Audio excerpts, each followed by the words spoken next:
Mr. Ethan Whitmore, please take this letter. Someone very important wants you to read it, sir. Annie Carter's voice trembled when she saw the billionaire walking out of his company. She lifted the envelope with both hands. Annie stepped forward. A security guard blocked her path before she could take another step. Miss, you can't stand here. I need to give him this letter. The guard frowned. You and half the city. Please just let me explain. It won't take much of his time. Miss, people use stories like that every day to get close to important men. Annie tightened her grip on the envelope.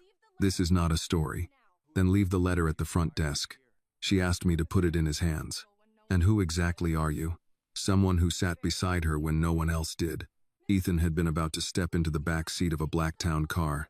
At Annie's last words, he stopped. Ethan turned around, his face irritation. Why haven't you people handled this yet? Why is she making noise in the main lobby? The security guard straightened. We're taking care of it, Mr. Whitmore. Mr. Whitmore?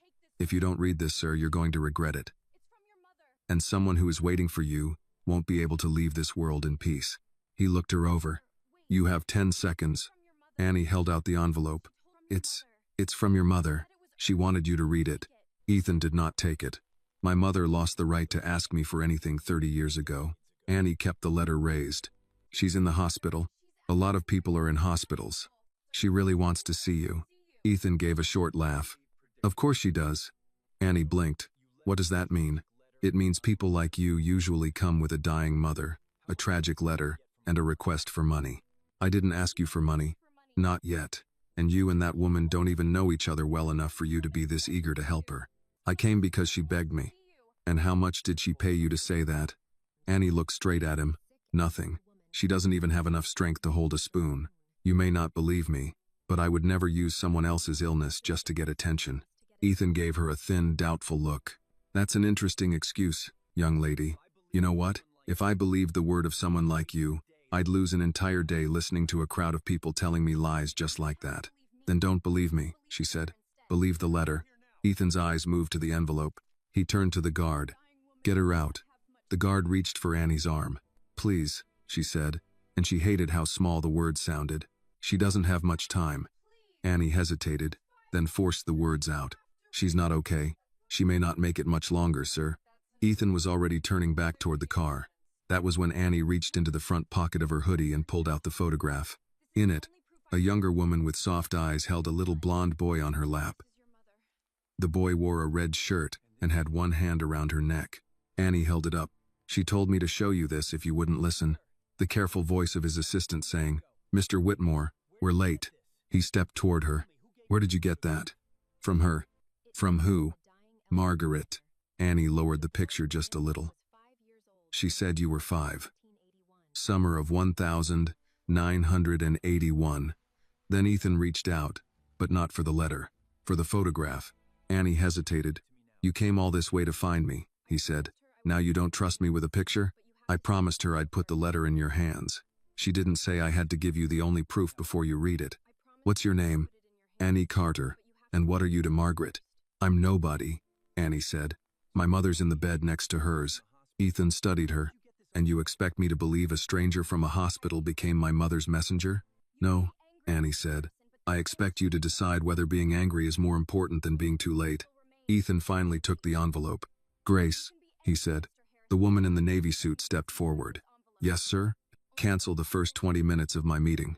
Mr. Whitmore, do it. Then he looked at Annie again. You're coming upstairs. Annie's heart beat hard. She should have felt relieved, but she didn't. There was something in Ethan's face that told her the letter had not saved anything yet. It had only opened a door, and behind that door was a pain older than she was. The elevator doors closed without a sound, but Annie still felt as if the whole lobby had followed her inside. Grace finally broke the silence. Mr. Whitmore, we should have legal present before you open anything. She hesitated, then lowered her voice. We don't know anything about this girl. For all we know, your mother and she could be putting on some kind of performance to gain sympathy. Annie looked at her, hurt flashing across her face before she could hide it. Please, both of you, believe me. Her condition is not good. Sometimes even breathing is hard for her. Ethan cut in before Grace could answer. I didn't bring her up here to debate her character in an elevator. Grace pressed her lips together. I'm trying to protect you. I know what you're trying to do. The claim, Grace said carefully, is serious. Ethan did not turn his head. The claim is that my mother sent me a letter from a hospital bed. His voice did not rise, but Grace stopped speaking. The elevator reached the top floor. Sit, Ethan said. Ethan placed the photograph on the desk first. Ethan turned the photo over. Ethan, my only son. Summer 1981. Ethan looked up at Annie. You're brave. Standing in a building where you could be carried out in 30 seconds. All for a woman you barely know. Annie held his gaze. You don't have to believe me. You don't have to like me. You don't even have to forgive her. But if you throw that letter away without reading it, that will be your choice, not hers. Where is she? Ethan asked. Street Mary's General, Annie said. Room 314. How long has she been there? I don't know exactly. She was moved into my mother's room a few nights ago. Your mother? Yes, sir.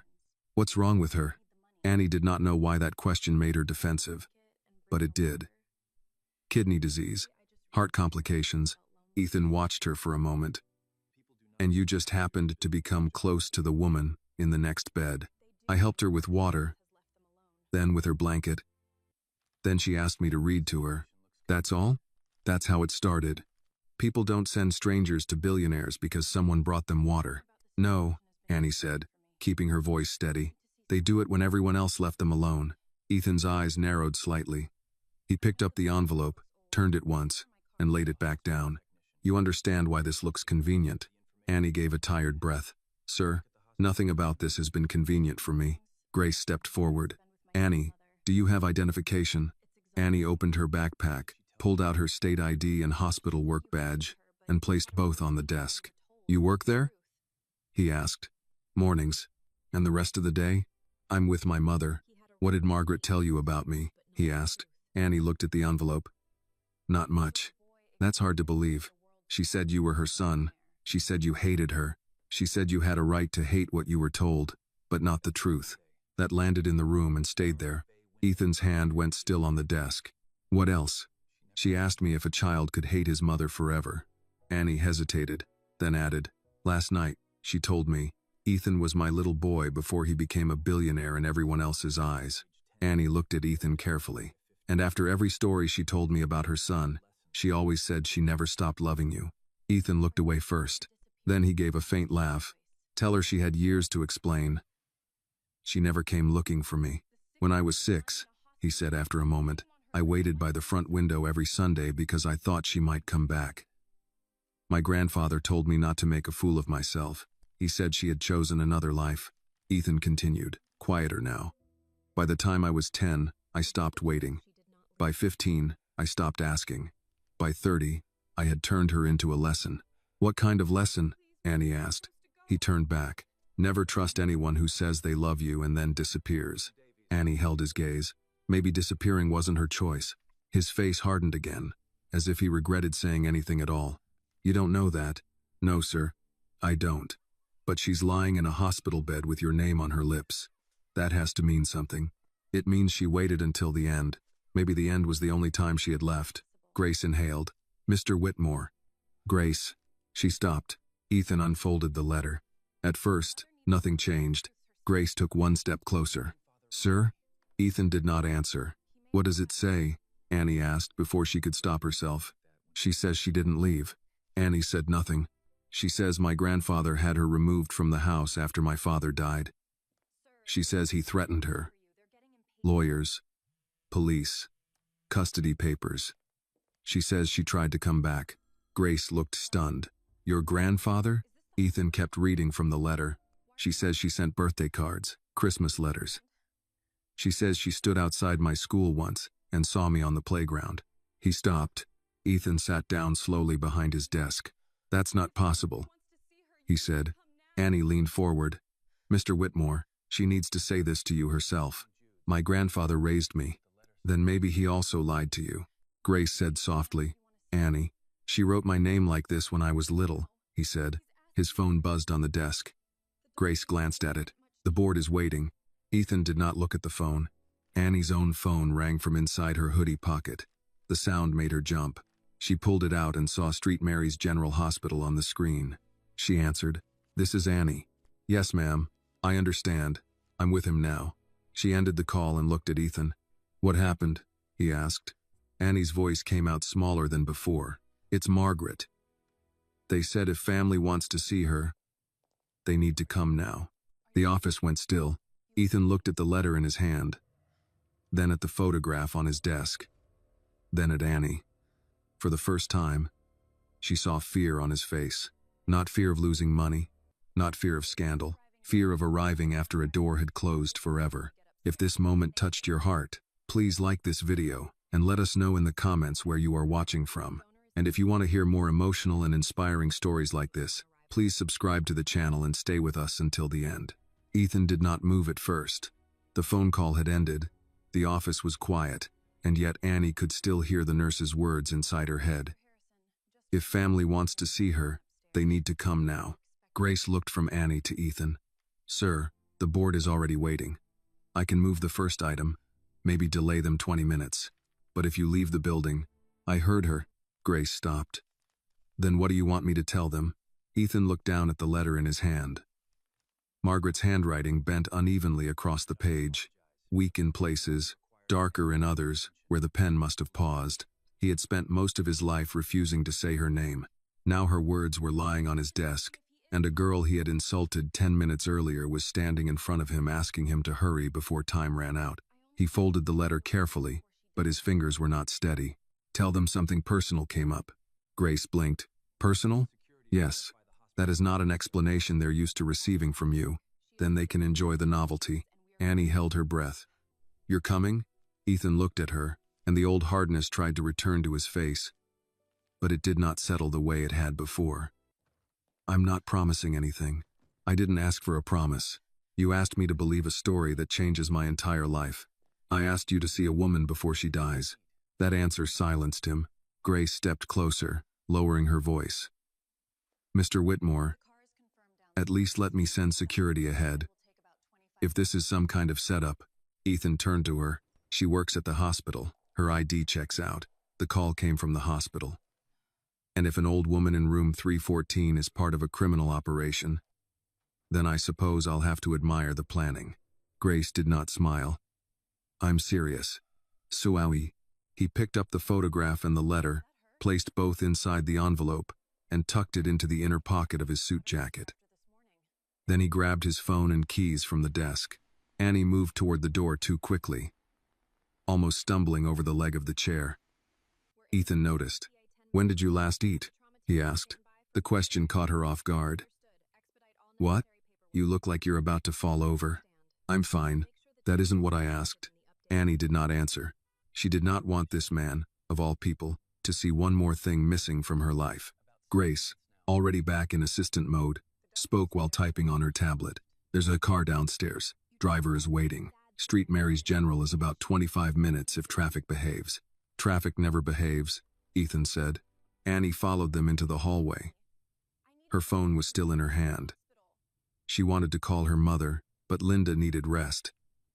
And Annie did not want to explain something she barely understood herself. A few minutes ago, she had been fighting not to be thrown out of a lobby. Now she was walking beside Ethan Whitmore toward a private elevator while he carried the letter of a dying woman in his jacket. In the elevator, no one spoke. Ethan stared at his reflection in the metal doors. Annie saw a man who looked rich enough to buy any room he entered, yet suddenly trapped in one memory he could not control. When they reached the lobby, people turned to look. The same security guard who had tried to remove Annie straightened as Ethan walked past him. Mr. Whitmore, do you need? No. The guard looked at Annie. This time he did not reach for her. The black town car waited outside. Grace opened the rear door, but Ethan paused and looked at Annie. Get in. Annie hesitated.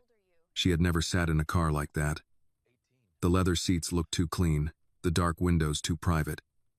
She slid in carefully, keeping her backpack close. Ethan sat on the other side. Grace took the front passenger seat and began making calls in a low voice. As the car pulled away, Annie looked out the window at downtown Atlanta moving past. People crossed streets with coffee in their hands. A man in a delivery uniform ran for the curb. A woman in scrubs waited at a bus stop, rubbing her eyes like she had worked all night.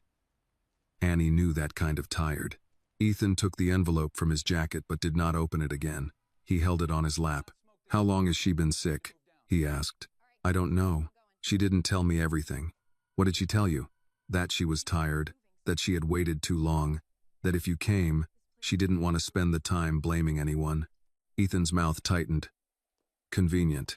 Annie turned to him. "Why do you do that?" "Do what?" "Turn every sad thing into an accusation before it can hurt you."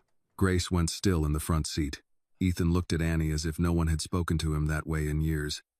"You're very direct for someone who needs my cooperation." "I don't need your cooperation for me. I need it for her." "And you think that gives you the right to judge me?" "No, sir. I think sitting beside dying people teaches you when there isn't enough time to be polite around the truth." For a moment, Ethan seemed ready to answer sharply. Then he looked away. The car slowed at a red light. On the corner, an older man sold newspapers from a metal box, though almost nobody bought them anymore. Ethan watched him without really seeing him. "My grandfather told me she left because she hated the life," he said. "The house. The expectations. Me." Annie's voice softened. "She said your grandfather told many stories." "She told you that?" "She said powerful people can make a lie sound like family history if they repeat it long enough." Ethan closed his eyes briefly. Annie regretted the sentence as soon as she said it, but Ethan did not snap at her. He looked down at the envelope. "When my father died, I was 5. I remember the funeral in pieces. Black coats. My grandfather's hand on my shoulder. People bending down and telling me to be strong. I remember asking where my mother was, and no one answered me." Annie listened. "Later, I asked my grandfather. He said she couldn't handle grief. Said some people run when life gets hard. She didn't sound like someone who ran," Annie said. "You knew her for a few days. Sometimes a few days near the end are more honest than years in the middle." Ethan looked at her then, and this time the anger was tired. "How old are you?" 18. "You talk like someone older." "I don't have time to be 18. That was the first answer that made Ethan look away with shame. Grace ended a call and turned slightly. "Street Mary's has confirmed room 314. They know we're coming. I asked them not to release any information to the press." Annie frowned. "Press? Why would there be press?" Grace hesitated. "Because when Mr. Whitmore goes anywhere unexpectedly, people notice." Annie looked at Ethan. "She won't want cameras." "There won't be cameras," Ethan said. "She won't want a crowd either." "There won't be a crowd. She just wants you." The words sat between them until the car turned into the hospital entrance. Street Mary's General looked nothing like Whitmore Tower. The brick was old. The ambulance bay busy. The automatic doors scratched from years of wheelchairs and gurneys. A man in a falcon's cap smoked near the curb until a nurse told him to move. An elderly woman waited in a wheelchair with a blanket over her knees. Somewhere nearby, a child was crying. Annie opened her door before the driver could come around. Ethan stepped out more slowly, looking at the building as if it belonged to a world he had donated to but never had to enter through the front door. Inside, the lobby was crowded. People sat with paper cups of coffee, insurance folders, plastic bags of clothes. The air smelled like disinfectant and cafeteria food. Annie moved through it quickly, knowing which hallway avoided the longest line at the elevators. Ethan followed, but his pace changed. In his office, every step had seemed decided before he took it. Here, each step looked heavier. At the elevator, Annie pressed the button for the 3rd floor. "You know this place well," he said. "My mother's been here almost 3 weeks. You sleep here?" "Sometimes." "Where?" Annie shrugged. "Chair beside her bed." Ethan said nothing after that. When the elevator opened on the 3rd floor, the sound reached them first. Monitors beeping, a cart rolling, nurses speaking in low-practiced voices. Annie turned left. Ethan followed her down the hall, past rooms where families whispered and patients stared at televisions they were not watching. Room 314 was near the end. Annie stopped outside the door. For the first time since she had met him, Ethan Whitmore looked afraid to enter a room. He touched the envelope inside his jacket, then dropped his hand. Annie spoke softly. "You don't have to know what to say." He looked at her. "She just needs to know you came." Ethan stared at the closed door. His face shifted, and Annie saw the boy from the photograph beneath the suit, beneath the money, beneath the anger. Then, from inside the room, a weak voice called a name. "Ethan?" The sound was barely more than breath. But it reached him. His hand found the door handle, and this time he opened it. Margaret Whitmore was lying near the window, smaller than Ethan expected. That was the first thing that struck him. Not the tubes, not the monitor, not the thin blanket pulled to her chest. Just how small she looked. In his memories, she had no real size anymore. She had become a story told by other people, then an absence, then a wound he learned to protect. But the woman in the bed was not a story. She was flesh and breath and tired eyes searching the doorway. "Ethan?" she whispered again. He stood frozen with one hand still on the door. Annie stepped in behind him but stayed near the wall. Her mother, Linda, was awake in the bed beside Margaret's. She looked at Annie first, then at the man in the suit, and seemed to understand without anyone explaining. She turned her face toward the window, giving them what little privacy a shared hospital room could offer. Ethan took one step inside. Margaret's eyes filled before he reached the bed. Her lips trembled, but she smiled as if pain had lost its place for one brief moment. "My baby," she said. Ethan flinched. The words hit him harder than he wanted them to. No one had called him that in more than 40 years. No one would have dared. He looked at the woman who had spoken them. Her hair was gray and loose around her face. Her cheeks were hollow. One hand rested on top of the blanket, blue veins showing through thin skin. That hand lifted a little, then fell back, too weak to finish the motion. Ethan did not take it. Not yet. Margaret saw that and nodded faintly, as if she had expected it. "You came. I read your letter. I hoped you would. You sent a stranger to my office.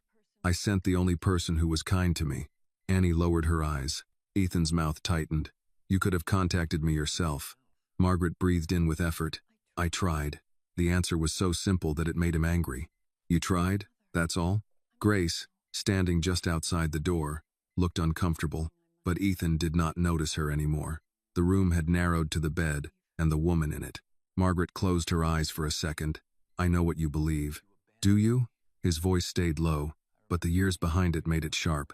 "Do you know what it's like to be a child waiting by a window every Sunday because someone told him his mother might come back? Do you know what it's like to stop asking because every answer makes you feel smaller?" A tear slipped down Margaret's temple into her hair. "Yes," she said, "because I was outside some of those windows." Ethan stared at her. "What?" Margaret turned her face toward him. "Not close enough for you to see me. Not long enough before they removed me. But I came." "That's not true." "It is. My grandfather said you left. Your grandfather made sure I had nowhere to stand."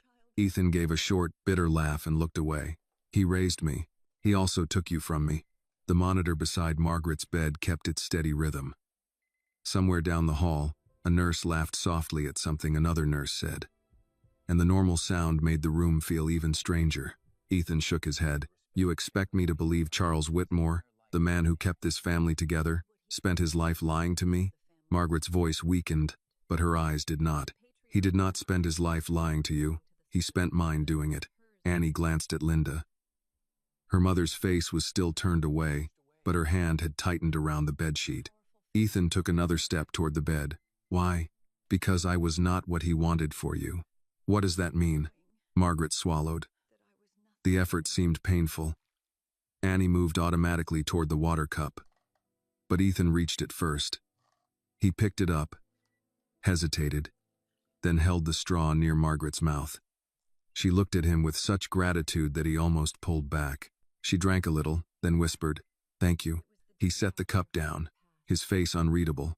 Margaret gathered her breath. "After your father died, your grandfather called me into the library. I remember the smell of cigar smoke. He was standing near the fireplace. Robert Hale was there with papers. Your grandfather said you were a Whitmore heir, and I was a woman with no family power, no money, no education that mattered to him. He said grief had made me unstable. He said if I fought him, he would prove I was unfit." Ethan's brow tightened. Unfit? He had doctors he could call, lawyers, judges who owed him favors. He said I could leave quietly, or I could be destroyed publicly. He told me if I loved you, I would not make you watch your mother be dragged through court. Ethan looked down at his hands. They had begun to curl into fists. "I don't remember any court. There was no court. That was the point. I had no money to fight him. No one would take my word over his. He gave me a paper to sign. I signed it because Robert told me if I didn't, I might never see you even from a distance. Robert Hale? Margaret nodded faintly. Yes. Ethan's face changed at the name. He's still alive. I know. You know. I followed what I could. Newspapers. Interviews. Your company reports. I knew more about your life than you think. Her mouth moved in the shape of a sad smile. I watched you become everything they wanted you to be. The sentence did not sound like praise. Ethan heard it. And what was I supposed to become? A man who did not need anyone. He looked at her then, and for a moment there was no defense ready. Margaret turned her head slightly toward Annie. She told me you still might listen. Annie looked startled. I didn't say it like that. Margaret's eyes softened. You said a child may not hate his mother forever if he knows the truth. That was close enough. Ethan looked back at Annie. She stood beside the curtain, hands folded in front of her, looking like she wished she could disappear and stay at the same time. She believes in people too easily.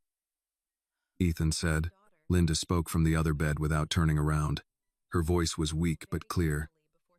No, sir. She believes after watching people carefully. There's a difference. Annie looked at her mother, embarrassed. Mama. Linda finally turned her head toward Ethan. That girl has sat in this room more nights than she should have to. She's seen pain make people mean and fear make people selfish. If she carried that letter to you, it's because she thought it mattered. Ethan did not answer. For once, he seemed to accept being corrected. Margaret's breathing grew uneven. Annie noticed first. I should get the nurse, she said. No, Margaret whispered. Not yet. Ethan moved closer to the bed, almost against his own will. You need help. I need to finish. His face tightened. Finish what? Margaret looked at him, and the years between them seemed to gather in the thin space over her blanket. I need to say I am sorry. Ethan's eyes flashed. For what? According to you, none of this was your fault. For being afraid. For signing. For believing men with money knew more about your future than your mother did. For every birthday I watched pass with a card in my purse because I could not get it through the gate. For every Christmas I told myself you were warm and fed, while I was sitting in a room alone wondering if you remembered my face. Ethan swallowed. Margaret lifted her hand again. This time he saw it. This time he took it. Her fingers were cold. I remembered, he said, and the words seemed to surprise him. Not clearly, but I remembered your perfume, and a song. Margaret's eyes widened a little. What song? He looked away, ashamed of the softness in his own voice. You used to sing it. When there was thunder. Margaret began to cry, not loudly. She did not have the strength for that. Tears simply slid down both sides of her face. You are my sunshine, she whispered. Ethan closed his eyes. For 1 second, he was not 50 years old. He was 5, in a red shirt, pressed against a woman's chest, while rain hit a window, and a voice told him he was safe. When he opened his eyes, Margaret was still looking at him. I didn't leave you, she said. His grip tightened around her hand. I know, he said, but the words broke on the way out. Margaret heard them anyway. Annie stepped back closer to her mother's bed, giving the moment room. Linda reached out beneath her blanket, and Annie took her hand. Ethan leaned closer to Margaret. The anger had not vanished. It was still there, but it no longer knew where to go. What do you want from me? He asked. Margaret studied his face, as if memorizing the man and the boy at once. Nothing you can buy. That hurt him more than an accusation would have. What then? Don't let hate be the only thing your grandfather left you. Ethan lowered his head. Outside the room, Grace quietly canceled the rest of the morning. Inside, Annie watched a man who had walked into the hospital as a billionaire sit beside a dying woman as a son. And for the first time since Margaret had arrived in room 314, she was no longer waiting alone. Margaret's hand stayed inside Ethan's for several quiet minutes. No one rushed them. Even the machine seemed to understand that some moments needed to pass without being interrupted. Ethan sat in the chair Annie usually used when she read to Margaret. It looked too small for him, too ordinary, but he did not seem to notice. His thumb rested against the back of Margaret's hand, not quite stroking it, just holding on as if he feared she might disappear if he loosened his grip. Margaret looked at him the way mothers look at grown children when they are trying to find the little boy under the man. You have your father's eyes, she whispered. Ethan gave a small, broken breath. I don't remember him much. He loved you. My grandfather said he was weak. Your grandfather called kindness weakness whenever it got in his way. Ethan looked at her. Was my father kind? Margaret's mouth softened. Too kind for that house. That was the trouble. Annie stood beside Linda's bed, listening though she tried not to. The curtain between the beds had been pulled halfway, but the room was too small for secrets. Linda squeezed Annie's fingers once, not to stop her from listening, but to remind her she was still there. Ethan leaned closer. Did he know grandfather wanted you gone? No. Your father died believing we would raise you together. Margaret blinked slowly. The first week after the funeral, your grandfather behaved like a grieving old man. The second week, he behaved like the owner of everything left behind. Ethan looked toward the floor. Margaret's breathing grew rough for a moment. Annie reached for the call button, but Margaret shook her head as much as she could. Please, Margaret said. Let me speak while I can. Ethan turned sharply toward the door. Where is the doctor? Grace stepped inside. I can get someone. No, Margaret said, firmer than before. Doctors can give me minutes. I need to use the ones I have. Ethan closed his eyes, fighting himself. Don't talk like that. I have to. You came, Ethan. I prayed for that. But I did not ask Annie to find you, only so I could be forgiven. His eyes opened. Margaret shifted her gaze toward Annie. Come here, child. Annie hesitated. Miss Margaret, this is your time with him, and I want you in it.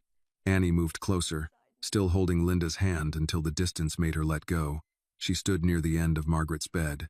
Margaret looked at Ethan. This girl sat beside me when I had no one. She worked all morning, cared for her mother, then came back and asked if I needed water before she asked if she needed rest. Do you understand what kind of heart that is? Annie's face warmed. I didn't do anything special. Yes, you did, Linda said quietly from the other bed. Ethan looked at Annie, and for the first time there was no suspicion in his eyes. Only discomfort, the kind people feel when they realize they misjudged someone and must stand in the shame of it. I was cruel to you, he said. Annie looked down. You were angry. That doesn't excuse it. No, sir, but I understand it better now. Margaret smiled faintly. That is what I mean. Ethan turned back to his mother. What? She has mercy before people earn it. That is rare. Ethan's face tightened. I don't know if I have any of that left. You do. It is buried under what they taught you. What if I don't know how to dig it out? Margaret's hand moved weakly inside his. Start by not becoming your grandfather when you are hurt. Those words struck him in a place Annie could see. His shoulders dropped slightly, as if something heavy had shifted. A nurse entered after a soft knock. She was in her 50s, with reading glasses hanging from a cord and the steady calm of someone who had helped many families through their worst hour. Miss Whitmore, she said gently, I need to check your vitals. Margaret nodded. Ethan stood, but Margaret held his hand. Stay. The nurse worked around him without comment. She checked the monitor, adjusted the oxygen, listened to Margaret's chest, and glanced toward Annie with a look Annie understood. It was not good. Ethan understood it too. How long? He asked. The nurse did not answer quickly. It's hard to say, but you should stay close. Ethan nodded once. His face had gone still again. But this time stillness was not coldness. It was restraint. After the nurse left, Grace stepped into the doorway. Mr. Whitmore, I've cleared your schedule until 3. I can move the rest of the day if needed. Move it. All of it? Yes. Grace looked at Margaret, then back at Ethan. Of course. Margaret watched Grace leave, then looked at her son. You always did sound like your grandfather when you gave orders.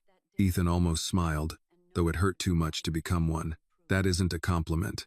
No. He lowered his head. I don't know how to undo 40 years. You don't undo them. You stop adding to them. Annie felt that sentence settle into the room. Linda did too. She opened her eyes and looked across at Margaret with the tired respect of one woman recognizing another woman's truth. Ethan reached into his jacket and pulled out the letter. There are things in here I need to verify. Margaret nodded. You should. Robert Hale. Yes. He helped him? He held the pen. Ethan's jaw tightened. Where are the letters you sent? I don't know. Some were returned. Some disappeared. Some I gave to guards because they promised they would deliver them. They didn't. No. He looked at the photograph on the bedside table, the one Annie had carried across the city. "Why did you keep this one?" "Because that day was mine. No one could rewrite it if I held the proof."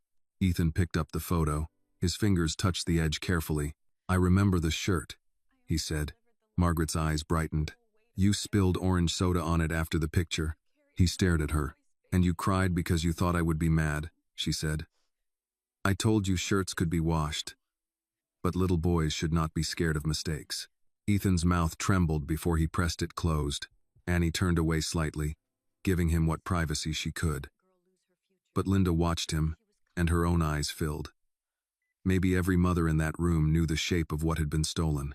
Margaret's breathing became shallower. Ethan noticed and sat back down. "Mom," he said, the word cautious, almost unfamiliar. Margaret closed her eyes as if she had waited decades just to hear it. "Yes, I believed them. I know. I hated you. I know. I don't know how to carry that." Margaret opened her eyes. "Then don't carry it alone." He bent forward, still holding her hand. "I am sorry." She looked at him for a long moment. "So am I." There were many things that could have been said after that, but none of them would have changed the years. So Ethan stayed beside her, and Margaret looked at him as if memorizing his face would be enough to make up for the time she had lost. Annie moved back to her mother's bed. Linda reached for her. "You did good, baby," Linda whispered. Annie shook her head, tears slipping down before she could stop them. "I just gave him the letter." "No," Linda said. "You carried a mother's voice when hers was almost gone." Across the room, Margaret heard enough to smile. Then she looked at Ethan again. Her voice was weaker now. "There is one more thing." Ethan leaned close. "Tell me." Margaret's eyes moved to Annie. "Promise me you will not let that girl lose her future because she was kind to an old woman." Annie froze. "Miss Margaret." Margaret did not look away from Ethan. "Promise me." Ethan turned and looked at Annie, really looked at her. The old hoodie, the hospital badge, the tired face of a girl who should have been in a classroom instead of living between work shifts and medical bills. Then he looked back at his mother. "I promise," he said. Margaret relaxed as if that one word had eased something inside her. For a while, no one spoke. Ethan held her hand. Annie sat beside Linda. Grace stood outside the door, making quiet calls. The afternoon light shifted across the floor. Near sunset, Margaret opened her eyes once more. "Ethan, I'm here." She smiled, barely. "You came." His voice broke. "Yes, Mom, I came." Her fingers moved once inside his. Then the monitor changed. The nurse came in quickly, then slowed when she saw Margaret's face. Ethan did not let go of his mother's hand. He kept holding it, even after the nurse lowered her eyes and turned off the alarm. No one in room 314 said anything for a long time. Ethan bowed his head over Margaret's hand, and the man who had once believed money could protect him from every kind of pain learned that some losses arrive quietly, sit beside you, and ask only to be felt. Annie watched through her tears. She had delivered the letter. She had kept her promise, but as Ethan sat there beside the mother he had found only to lose, Annie understood that the letter had not ended the story.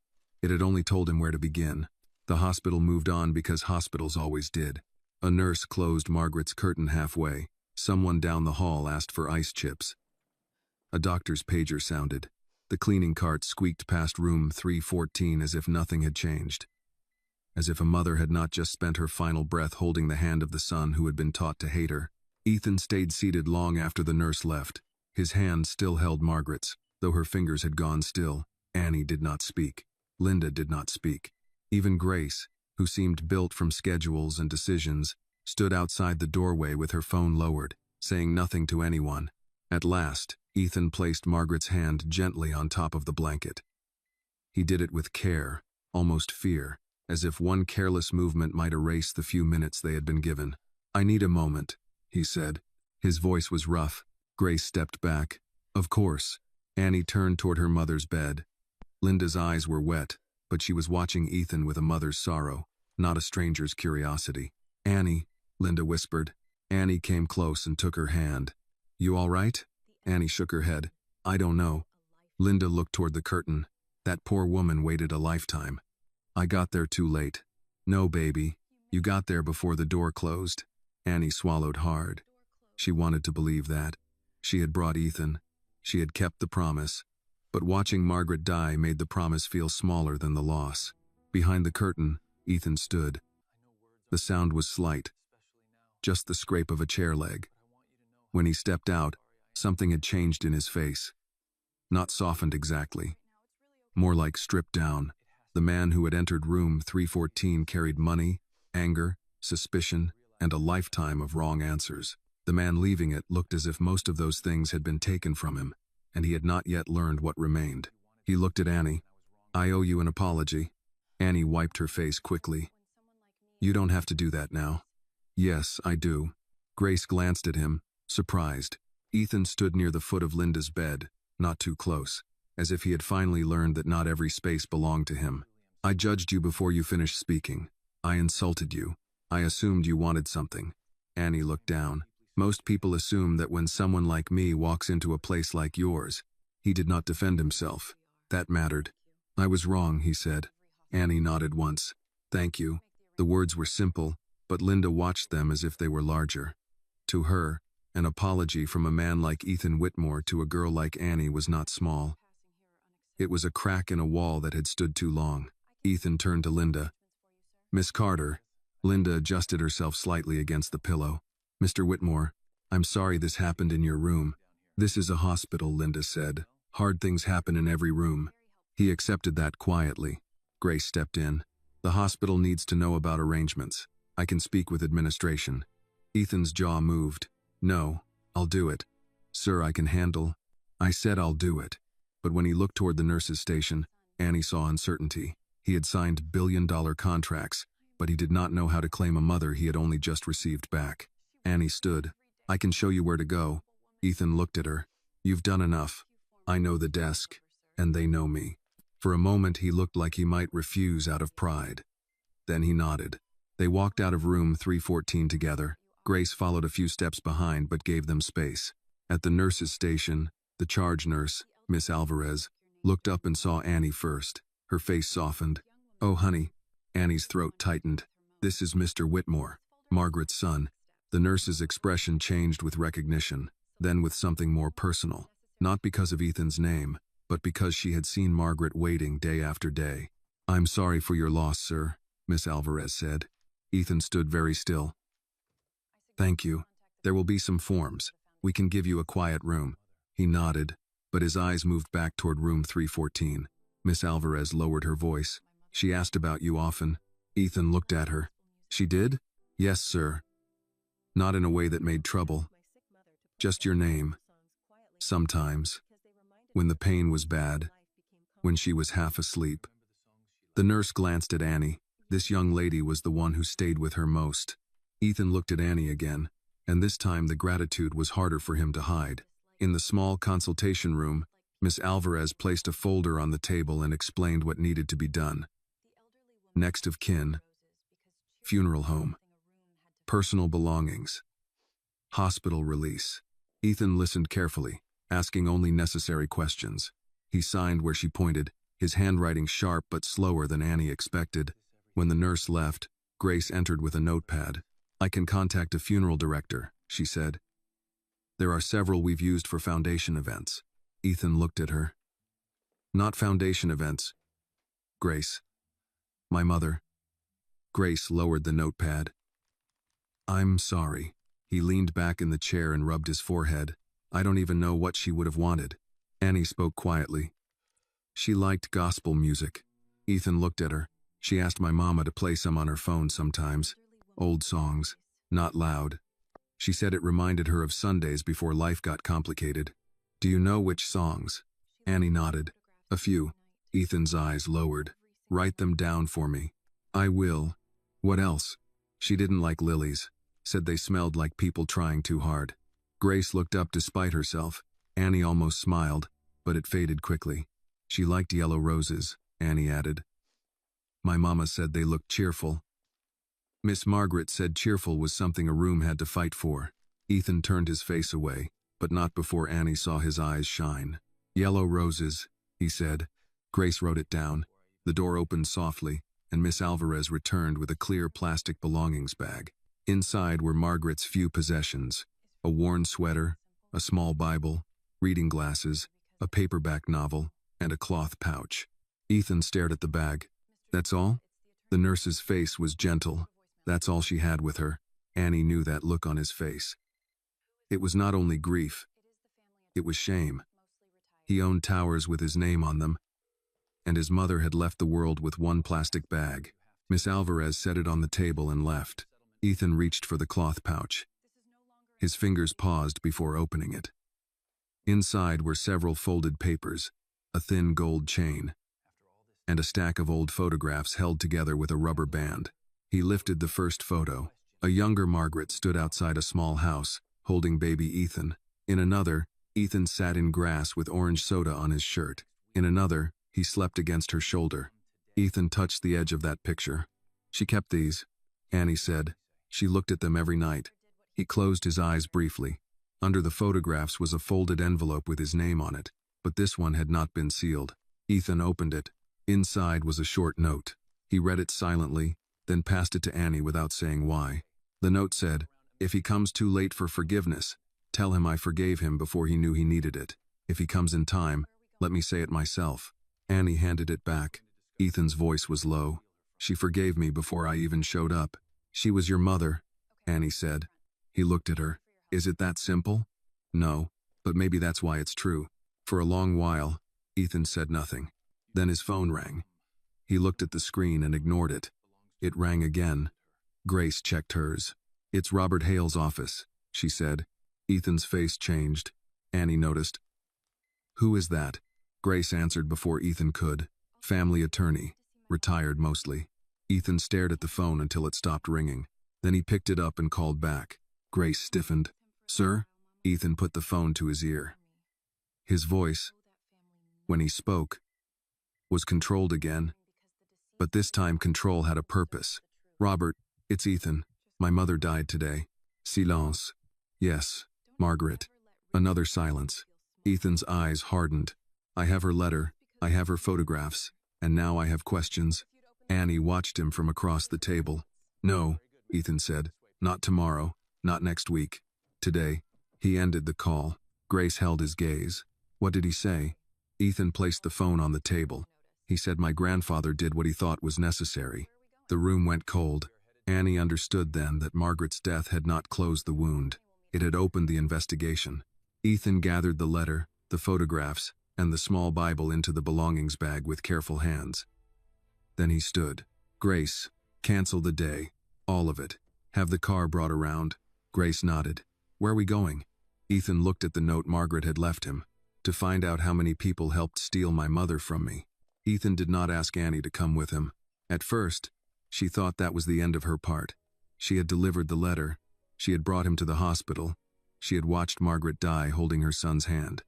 Now Ethan Whitmore was going to step back into his world of private cars, old lawyers, family estates, and rooms where people spoke in careful sentences over expensive tables.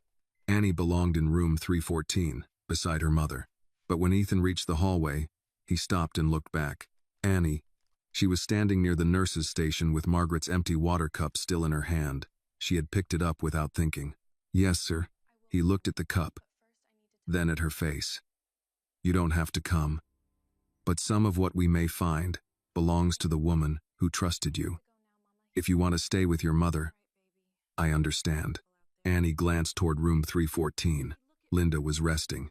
Miss Alvarez had promised to check on her. Annie wanted to stay.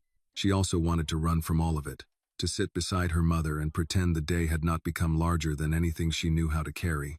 Then she thought of Margaret's note. "If he comes too late for forgiveness, tell him I forgave him before he knew he needed it." Margaret had trusted her with more than a letter.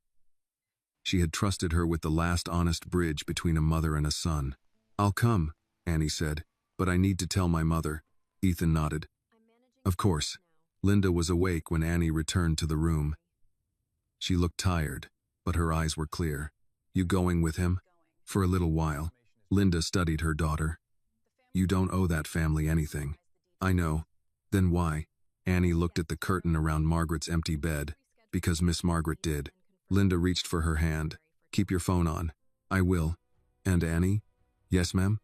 Don't let rich people make you feel small just because their rooms are bigger. Annie managed a weak smile. I'll try. Linda squeezed her fingers. Don't try. Remember. The car was waiting at the hospital entrance when Annie stepped outside with Ethan and Grace. The afternoon had turned gray, and a light rain had begun to fall. Ethan held Margaret's belongings bag on his lap during the ride, not handing it to Grace, not setting it on the seat beside him. Annie noticed that. It was the first thing he had carried for his mother himself. Where are we going? Annie asked. Whitmore Estate, Ethan said. Grace turned from the front seat. Robert Hale is meeting us there? He said he would. He didn't sound willing. He doesn't need to be willing. Annie watched the city change beyond the window. The hospital district gave way to wide roads, older neighborhoods, then streets lined with trees and long driveways. The houses grew larger and farther apart. By the time they reached the iron gates of Whitmore Estate, Annie understood something she had not fully understood before. Margaret had not simply been pushed out of a house, she had been pushed out of a kingdom. The gates opened slowly. The car drove up a long, curved driveway toward a stone mansion with white columns and windows tall enough to make any person standing beneath them feel temporary. Annie stepped out carefully. Rain dotted her hoodie. Ethan looked at the house for a long moment before moving. This is where you grew up? Annie asked. Yes. It doesn't look like a place a woman could be thrown out of easily. Ethan's mouth tightened. That's the point. Houses like this don't throw people out. They make it look like people chose to leave.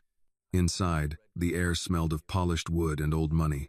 A housekeeper in her 60s came into the foyer and stopped when she saw Ethan's face.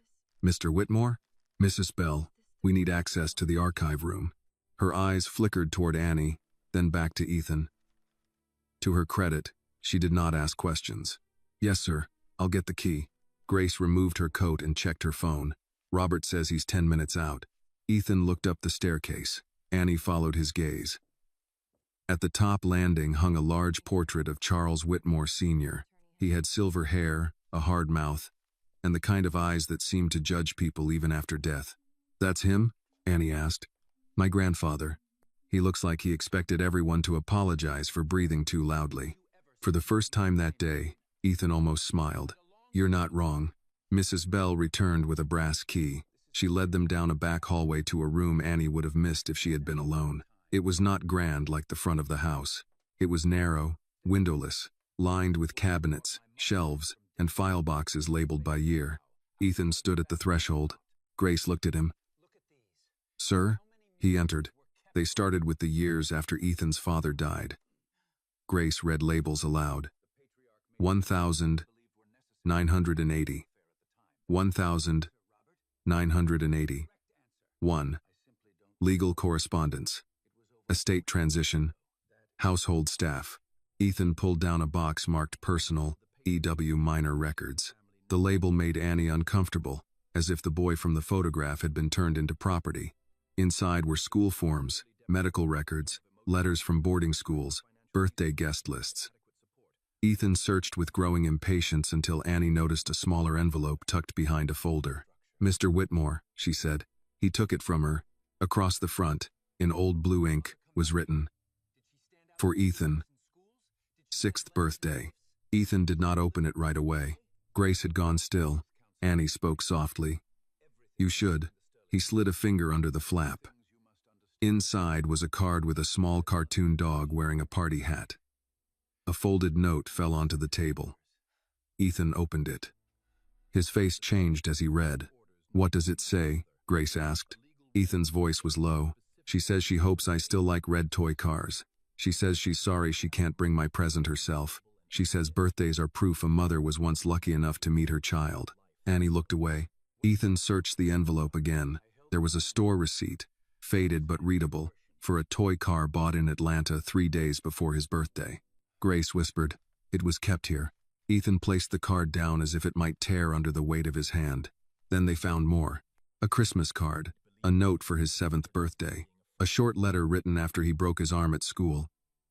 Though Ethan had no memory of anyone telling Margaret about it, a small school photograph clipped from a newsletter, folded and worn at the edges from being touched too often. Each one had been kept. None had reached him. Annie watched Ethan's anger change shape. It was no longer aimed at a mother who had died.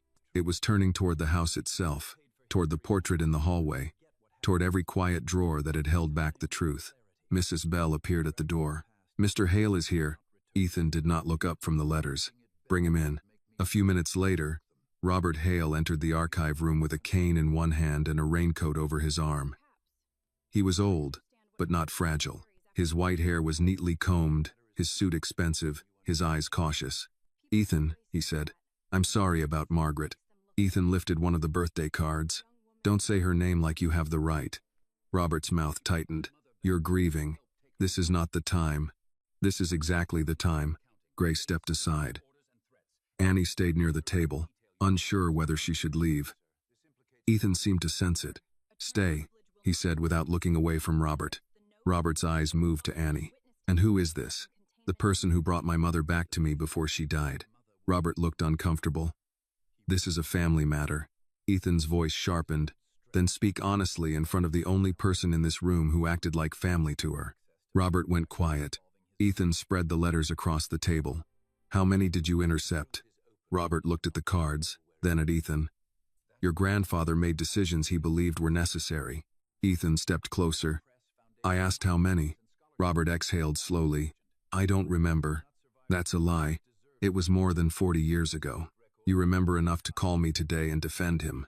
Robert gripped his cane. "Charles was protecting the Whitmore name." "From my mother?" "From instability." Annie saw Ethan's hand curl into a fist. Robert continued, choosing his words like a lawyer even now. "Margaret was emotional. She had no resources. Your father's death left things uncertain. Charles believed your upbringing required structure. My upbringing required my mother." Robert looked down. Ethan picked up the 6th birthday card. "She came back, didn't she?" Robert did not answer. "She stood outside the gate. Outside my school. She sent letters. She sent gifts. And you helped keep them from me." Robert's silence became the answer. Annie felt cold despite the warm room. Ethan's voice dropped. "Say it." Robert looked at him sharply. "I want to hear one honest sentence from you before I decide what kind of man you are." For a long moment, only the rain against the windows spoke. Then Robert Hale lowered himself into a chair as if his bones had finally admitted their age. "Yes," he said. "She tried to come back." Ethan did not move. Robert stared at the table. "Your grandfather ordered the staff not to admit her. He had me draft a legal notice warning her to stay away. He said if she continued, he would have her declared unstable and unfit. He believed money could create a cleaner life for you than love could." Annie looked at Ethan. His face had gone pale. "And you?" Ethan asked. Robert's voice weakened. "I held the pen." No one spoke after that. Ethan looked down at the letters his mother had written, the proof of years he had been taught to misunderstand. When he finally spoke, his voice was quiet, but it filled the room. "My mother died today believing she had to apologize for being afraid of men like you." Robert closed his eyes. Ethan gathered the letters carefully, one by one. "She was wrong," he said. "You were the ones who should have been afraid." Robert opened his eyes. "Of what?" Ethan looked at him. "The truth." Robert Hale stared at Ethan as if the word had landed somewhere he had spent his life avoiding. "The truth," Robert repeated, almost under his breath. "Yes," Ethan said. "Not the version my grandfather paid for. Not the version you filed away in language no child could question. The truth." Grace stood by the archive table with her tablet lowered. She had worked for Ethan for 9 years and had seen him negotiate with governors, CEOs, and men who thought money made them untouchable. But she had never seen him like this. He was not loud. He did not need to be. The room was already full of every letter Margaret had sent and every silence that had kept them hidden. Robert shifted in his chair. "You should think carefully before you do anything public. Your grandfather is gone. Margaret is gone. Dragging this into daylight won't give you those years back." "No," Ethan said, "but keeping it buried would make me part of what took them." Robert looked at Annie. "This girl has no idea what a family name can carry." Annie had been quiet, but she lifted her eyes. "Maybe I don't, but I know what a mother's name carries after people lie about her." Robert's mouth tightened. "Young lady, this is more complicated than you understand." Annie held his gaze. "People always say that when the simple truth makes them look bad." Grace looked down, hiding the smallest reaction. Ethan did not hide his. Robert leaned back. You brought a bold one with you. She brought my mother, Ethan said. You helped take her away. The room went still again. Robert's hand trembled on the cane. But whether from age or shame, Annie could not tell. Ethan placed the 6th birthday card in front of him. I want a written statement. Dates. Names. What my grandfather ordered. What you drafted. What happened to the letters. What was threatened. Everything you remember. Crate. End. Of Lurie. I cam. Ender. A letters. I want. A letters. Robert shook his head slowly. You are asking me to incriminate myself. I'm asking you to tell the truth before someone else has to drag it out of you. I was an attorney. There are privileges. There are also crimes. Coercion, fraud, abuse of process. Maybe more, depending on what those papers say. Robert looked at Grace. Grace finally spoke. Mr. Hale, I'm not your attorney. But if you're asking whether this can remain contained, I would not count on it. There are letters, internal notes, security logs, and now your verbal admission in front of witnesses. Robert's eyes moved to Annie. She is not a witness. She is a stranger. Ethan's voice sharpened. She is the reason I'm sitting here with my mother's letters instead of letting you die with the truth in your pocket. Robert's face lost some color. Annie saw then that old powerful men were still men. They aged. Their hands shook. Their voices thinned. And sometimes the things they buried waited patiently until someone young and tired carried them back into the room. Robert looked at the letters spread across the table. Charles believed Margaret would weaken you. Ethan gave a bitter breath. She was my mother. He thought love made men soft. My grandfather mistook cruelty for strength. Robert did not answer. Ethan pulled out his phone and set it on the table. Grace, call our general counsel. I want an independent review, not Whitmore internal, outside firm. Full access to family records involving Margaret Whitmore from the year my father died onward. Grace nodded. Yes, sir. Robert looked alarmed. Ethan, listen to me. Once you open this, you cannot control where it goes. Ethan looked at the old man. That is the first honest thing you've said. Robert leaned forward. The board will panic. The press will turn this into a scandal. Your grandfather's charitable legacy, the foundation, the hospital wings, the scholarship programs, all of it will be questioned. Good. Good? Yes. If a legacy can't survive the truth, it deserves to be questioned. Annie looked at him then. It was the first time she understood Margaret's final wish had not only been about one son visiting one mother. Margaret had wanted Ethan to see the room where the lie had been built. She had wanted him to choose what kind of man would walk out of it. Robert was silent for a long time. Rain tapped at the windows. Somewhere in the house, an old clock chimed the hour. Finally, he said, There is a file. Ethan did not move. Where? Robert looked toward the cabinets. Not here. Where? In my office. A private box. Charles instructed me to keep it off the estate records. Grace's fingers paused over her tablet. What's in it? Ethan asked. Robert swallowed. Copies of the legal notice. Correspondence between myself and Charles. Notes from household security. Some returned letters. A signed agreement. Signed by whom? Margaret. Annie felt her stomach tighten. Agreement for what? Robert looked at her, then away. That she would not attempt contact with Ethan without prior approval from Charles Whitmore or his legal representative. Ethan's voice went low. And how did you get her to sign it? Robert closed his eyes briefly. We told her continued contact could result in a petition questioning her mental stability and fitness. We told her public proceedings would harm the child. The child, Ethan repeated. You mean me? Yes. You used me to threaten her.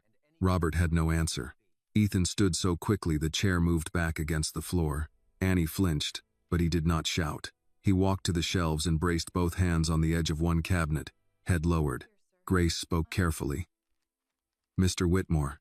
He did not turn. Arrange a car for Mr. Hale. He's going to his office with us. Robert stiffened. I am not sure.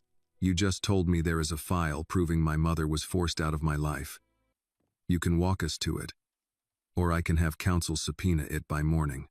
Robert looked older than he had 10 minutes before. You've become very much like Charles when you want something. Ethan turned around. No, he said. Charles used power to silence a woman who had none. I'm using mine to hear her. Annie felt those words in her chest. Robert lowered his eyes first. They left the archive room with Margaret's letters placed carefully in a document box Grace found on a shelf. Ethan carried the box himself. Annie walked behind him, thinking of room 314, the plastic bag of belongings, the yellow roses Margaret would never see. The house around them felt less grand now. Its polished floors and tall portraits seemed like props in a play that had gone on too long. As they passed the portrait of Charles Whitmore Sr., Ethan stopped. For a moment, he looked up at the painted face of the man who had raised him. Annie expected anger. Instead, she saw grief. You taught me to hate the wrong person, Ethan said quietly. No one replied. He walked on. Outside, the rain had become steady. Robert got into Grace's car. Ethan and Annie sat in the back of the town car again, the box of letters between them. Annie looked at it. She kept loving you through all of that.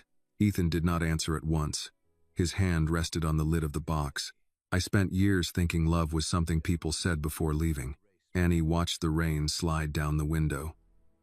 Maybe for her, love was what made her keep trying after they made leaving the only thing she was allowed to do.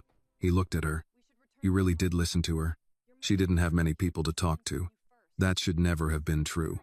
No, Annie said. It shouldn't. The car pulled away from Whitmore Estate and followed Robert's sedan through the wet streets. Grace had already sent calls ahead. Lawyers would be waiting. Files would be pulled. Men who had once believed paper could bury a mother were about to learn paper could also raise her voice. Ethan opened the document box and took out one birthday card. He read the first line again, silently. Then he closed it and looked at Annie. After we get the file, I need to go back to the hospital. To my mother's room? To arrange my mother's service. And to speak with your mother. Annie grew cautious. About what? About the promise I made. You don't have to do anything today. Yes, Ethan said, looking down at Margaret's letters. That's what everyone told themselves 40 years ago. Annie had no answer. The car turned onto the road toward Robert Hale's office. The sky above Atlanta was low and gray. But Ethan sat straighter now. Not healed. Not close to it. But moving.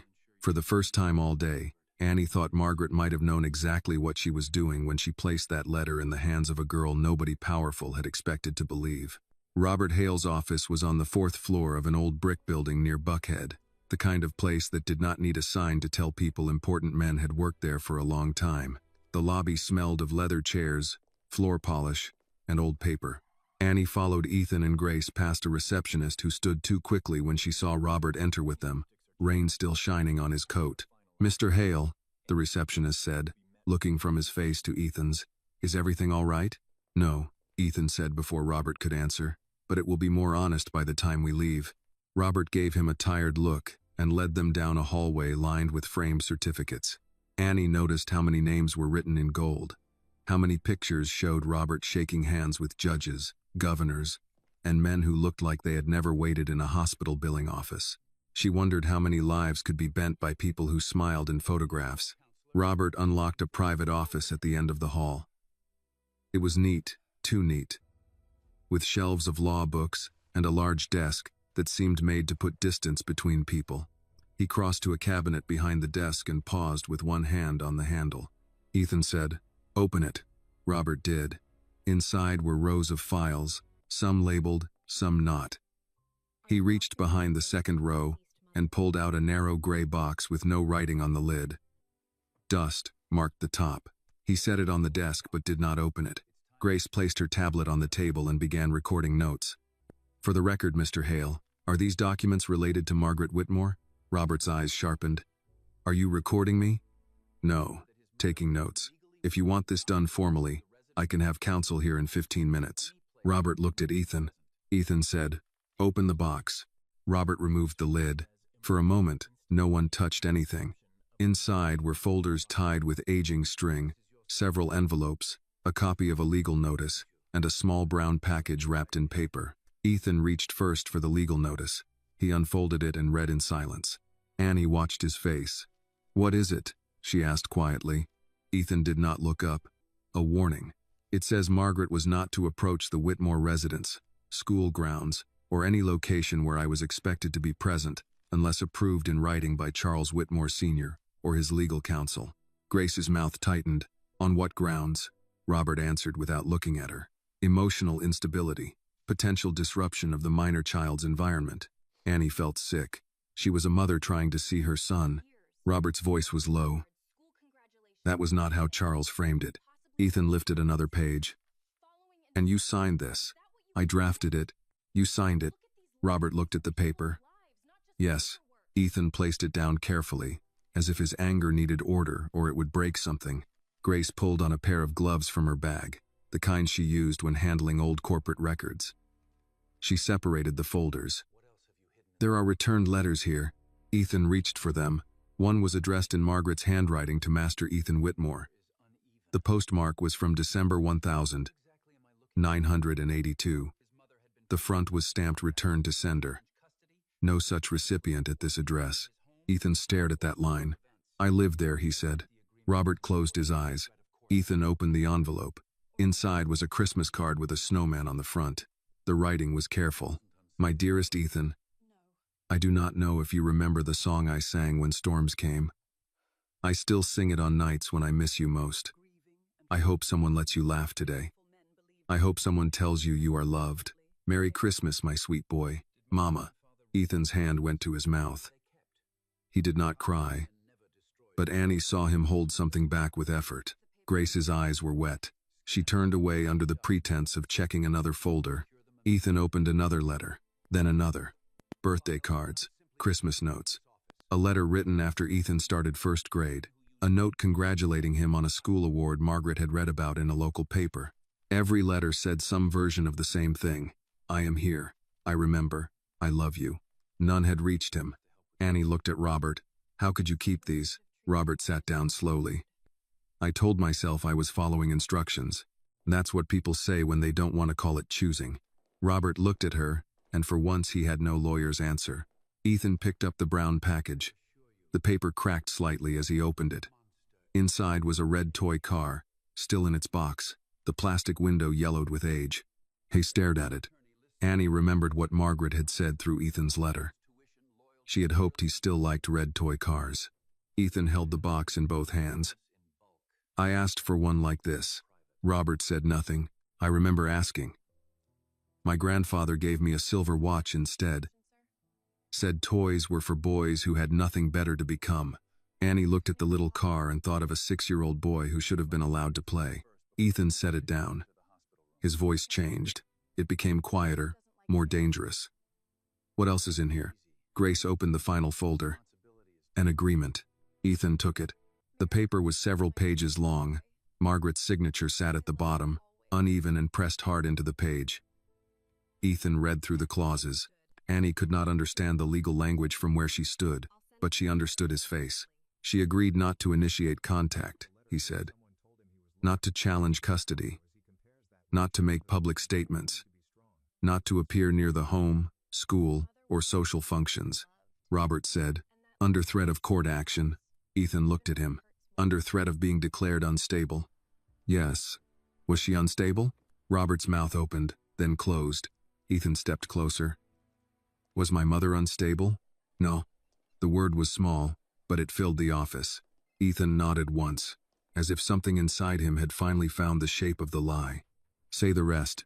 Robert looked old now, not dignified, just old. She was poor. Grieving, frightened. Charles believed she could be pressured. I helped pressure her. Annie's hands closed around the strap of her backpack. Ethan pointed to the letters. Did my grandfather read these? Some, and he still kept them from me. Yes. Why keep them at all? Robert looked at the box.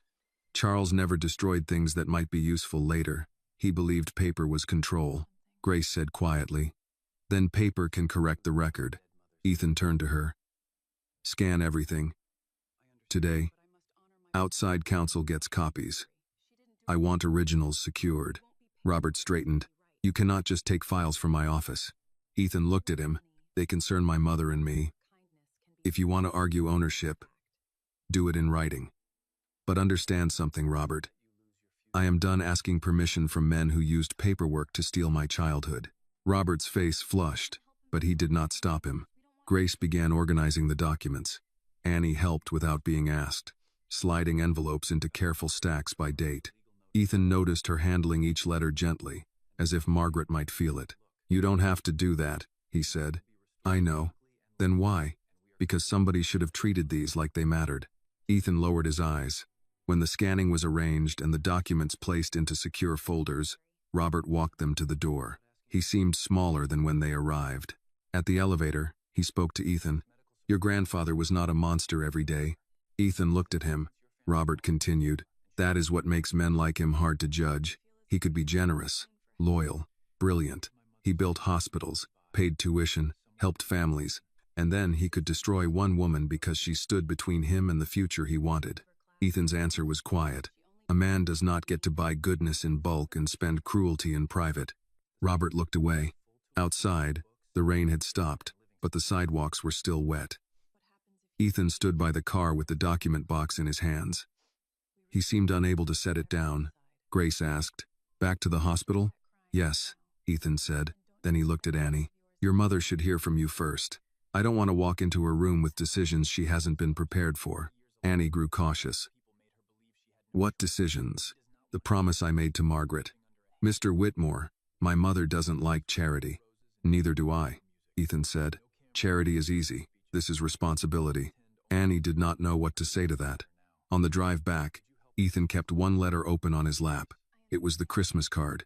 He read it again and again, not like a businessman reviewing information, but like a son trying to hear a voice before it faded. Annie looked out at the city. Cars moved through puddles. A man carried groceries in a plastic bag. A woman held a child's hand at a crosswalk. Ordinary lives kept going, even while Ethan's past rearranged itself beside her. After several minutes, he spoke. "She said she hoped someone told me I was loved." Annie turned to him. "My grandfather told me I was strong," Ethan said. "Successful, prepared, never loved. Not like that." Annie thought of Linda, sick and tired, still finding ways to call her baby. "She wanted you to know." "I know now. It still counts." He looked at her. "Does it?" "Yes," Annie said. "Late love still counts. It just hurts more." Ethan looked back down at the letter. The car pulled up to Street Mary's as evening settled over the hospital. The windows glowed yellow against the gray sky. Ethan held the box of his mother's stolen years in both hands and followed Annie inside. This time, he did not walk like a man entering a place beneath him.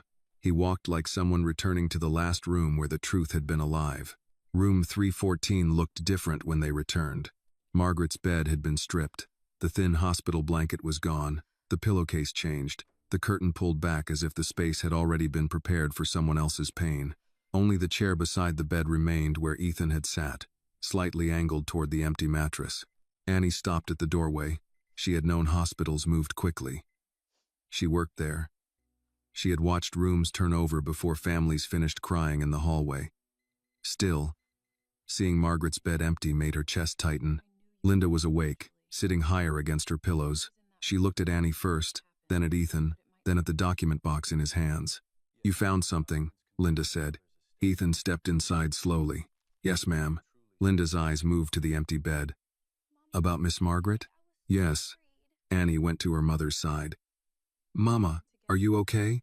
"I'm here." Linda reached for her hand. "That's enough for tonight." Ethan stood at the foot of Linda's bed, holding the box like it weighed more than paper. "I don't want to disturb you," he said, "but I made a promise to my mother before she passed, and I'd like to speak with both of you about it." Linda gave him a tired but steady look. "If it's about money, Mr. Whitmore, I need you to understand something before you start. My daughter didn't do what she did to be paid. I know that. She's not a story you can use to make yourself feel better." Annie looked embarrassed. "Mama." "No," Linda said gently. "Let me say it." Ethan did not interrupt. Linda continued.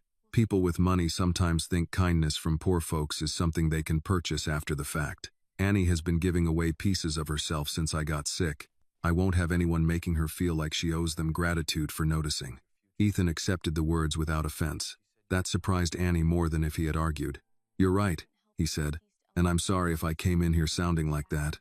Linda studied him for a moment. "All right." Ethan set the document box on the small table near the wall, away from the medical tray, as if he understood this room was not his office. My mother asked me not to let Annie lose her future because she was kind to her. Annie lowered her eyes. She shouldn't have asked you that. She had every right to ask. I didn't help her for help back. I know. Ethan's voice was calm, but there was something behind it now that had not been there in the lobby. Not pity. Annie could have refused pity easily. This was harder. It sounded like respect. He looked at Linda. May I sit? Linda nodded. He took the chair beside Margaret's empty bed. The choice was not lost on anyone. For a second, his hand rested on the armrest where he had gripped the chair while his mother died. I went to my family estate, he said. Then to Robert Hale's office. We found letters, birthday cards, legal notices, an agreement they forced my mother to sign. Linda closed her eyes briefly. Lord have mercy. They kept her from me, and they kept me angry enough not to look for her. Annie watched him speak. His face was controlled, but the control was thinner now. I can't repair that, Ethan said. Not for her, not for me, but I can decide what happens next.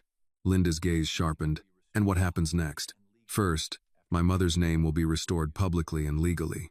I'll have a statement prepared after outside counsel reviews the documents. I won't let anyone call her unstable or unfit again. Second, I'm establishing a fund in her name to help parents who are pushed out of their children's lives because they don't have money for lawyers. Annie looked at him. She would like that. I hope so. Linda nodded slowly. That's good. But you said you wanted to talk about Annie. Yes. Annie felt her shoulders tense. Ethan turned to her. Grace checked with the hospital billing office while we were at Robert Hale's office. Annie looked up quickly. You did what? Grace, standing near the door, spoke carefully. Only after Mr. Whitmore asked what was legally appropriate. We did not access private medical details beyond what your mother would need to approve. I spoke with administration about general billing support options. Annie's face warmed. That's our business. It is, Ethan said, and I won't force anything on you. Linda said, but you came prepared. I did. Linda almost smiled. Rich men usually do.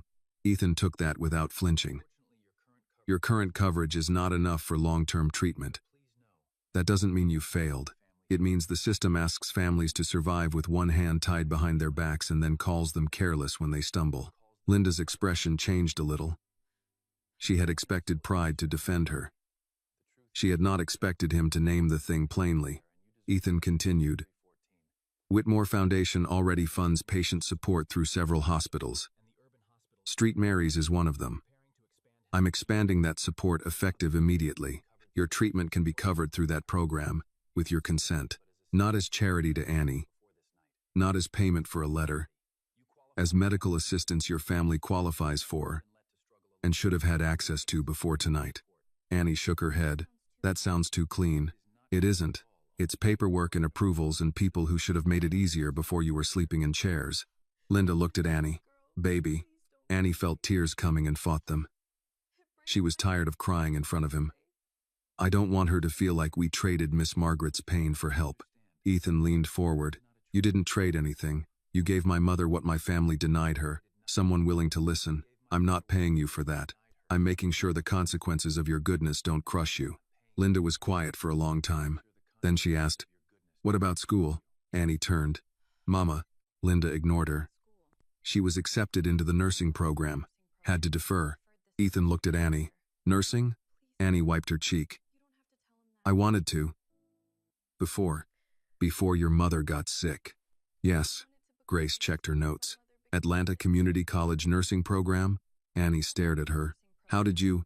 Your hospital badge listed your education volunteer hours, Grace said, almost apologetic. I made an educated guess and called no one. Ethan said, if you want to return, the Margaret Whitmore Scholarship will cover tuition, books, transportation, and living support for students caring for sick family members. You would be the first recipient, but not the last. Annie could not speak. Linda did it for her. And if she says no because she's stubborn? Ethan looked at Annie, and a faint sadness crossed his face. Then I'll respect it. But I hope she understands refusing help doesn't make the people who love her safer. Sometimes it only makes the burden heavier. Linda squeezed Annie's hand. Hear that? Annie looked at her mother. You're supposed to be on my side. I am. That's why I'm telling you not to be proud in a way that punishes you. Annie laughed once through tears, small and unwilling. Ethan looked toward Margaret's empty bed. My mother spent 40 years alone because people with power made her believe she had no choice. I don't want anyone else in this room living under a burden just because it was handed to them. Annie followed his gaze. The bed was empty, but Margaret's presence still seemed to sit in the space between them. What happens to her? Annie asked. My mother? Annie nodded. I'll arrange a service. Yellow roses, gospel music, no cameras, no corporate speech. His voice lowered. And I'll be there as her son, not as Ethan Whitmore. Linda nodded. That would please her. Ethan looked at Annie. Will you help me choose the songs? Annie swallowed. Yes. Grace's phone buzzed. She stepped out quietly to answer it.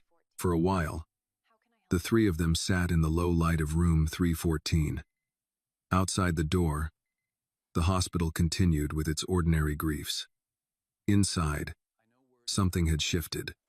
Not solved, not healed, but named. Ethan stood at last. Miss Carter, I'll have the hospital administrator come by tomorrow with the foundation coordinator. Nothing moves without your approval. Linda gave him a look that was still cautious but no longer closed. Thank you, Mr. Whitmore. Ethan, he said, please. Linda considered that. All right, Ethan. He turned to Annie. Get some rest tonight. Annie almost laughed again. In this chair? Ethan looked at the chair, then at Linda, then back at Annie. We'll fix that too. She started to protest, but Linda raised a hand. Annie Carter, let one thing be easy. Annie closed her mouth. Ethan picked up the document box.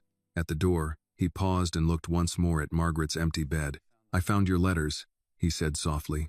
Annie and Linda heard him, but neither answered. He added, I'm sorry I didn't look sooner. Then he left the room with Grace following behind him. Annie sat down beside her mother, no longer able to stand. Linda brushed a hand over her daughter's hair the way she had when Annie was small. You kept your promise, Linda whispered. Annie looked at the empty bed.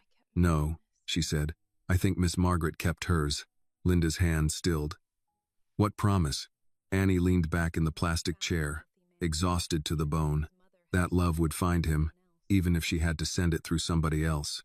By the next morning, Annie woke with a stiff neck and her cheek pressed against the sleeve of her hoodie.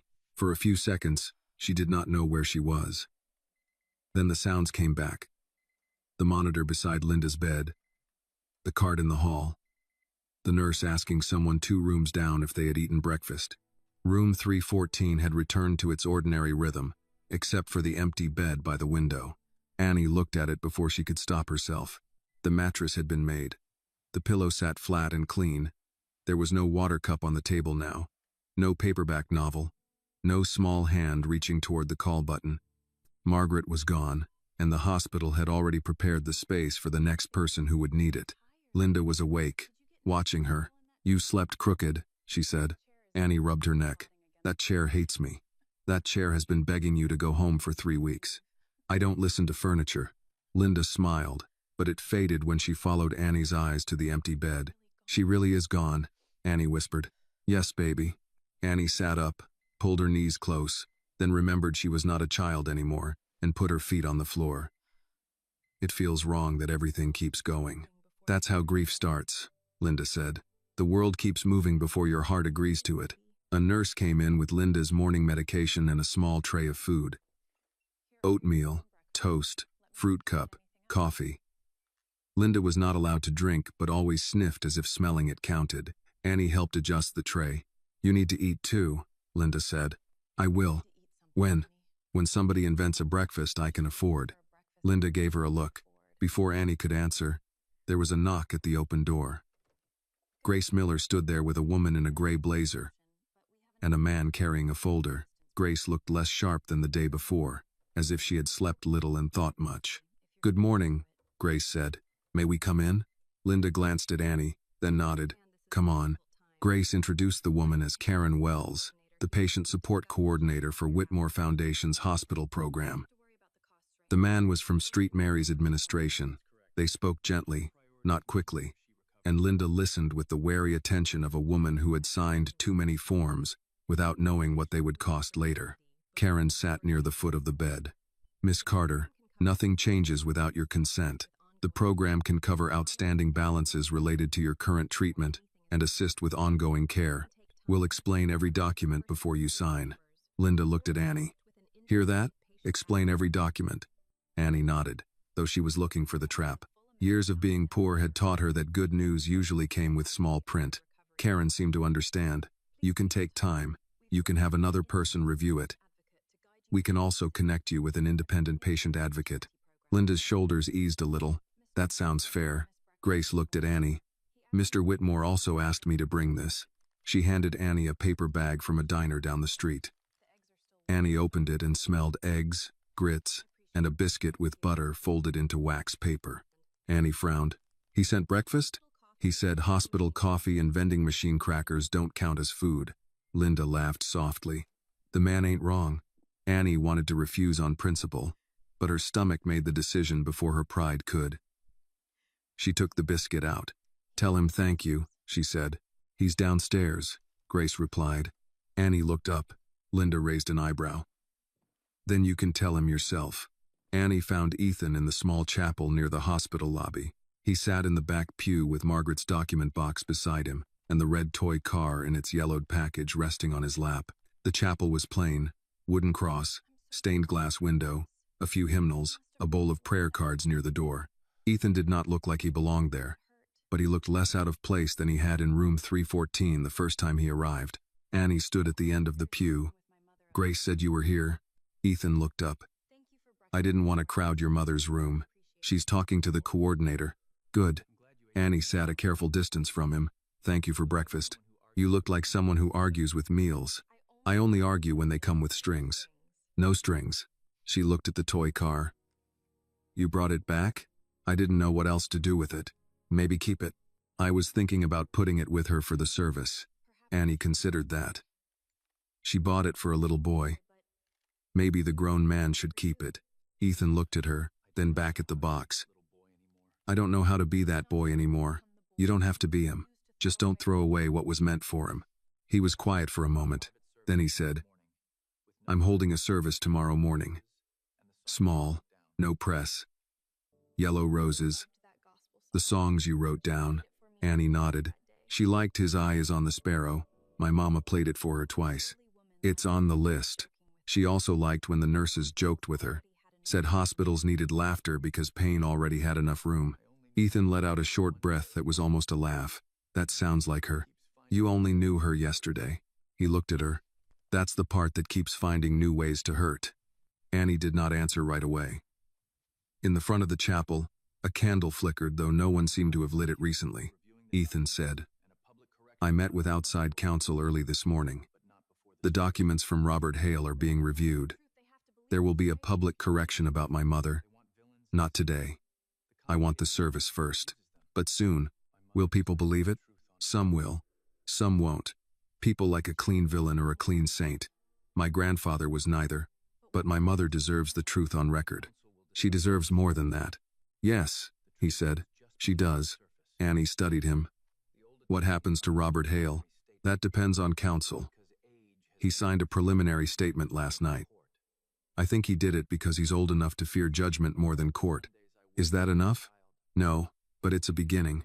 She nodded. Ethan turned the toy car in his hands. I keep thinking about all the Sundays I waited. I thought she didn't come. She did. I know that now. Knowing doesn't fix the waiting. No. Annie leaned back against the pew. She had not meant to stay long, but the chapel was quiet in a way the hospital rooms were not. Ethan looked at her. Grace told me you almost refused the patient program. I didn't refuse. I suspected. That's a fair distinction. My mother doesn't like owing people. Do you? No. Then don't think of it as owing me. That's easy for you to say. It is, he admitted. But I mean it. My family used money to close doors. I can use it to open a few. Annie looked at him then. Money can open doors, but people still have to walk through without being made to feel small. Ethan absorbed that. You'll tell me if that happens? I'm not your conscience. No, he said, but you seem to be good at interrupting it. Despite herself, Annie smiled. The chapel door opened, and Grace stepped in. Sorry, the funeral director is here. They need a final decision about the flowers. Yellow roses, Ethan said. Grace nodded. I told them. They asked if you want white lilies as well. Annie shook her head immediately. Ethan noticed. No lilies, he said. Grace's eyes softened. No lilies. After Grace left, Ethan stood and picked up the document box.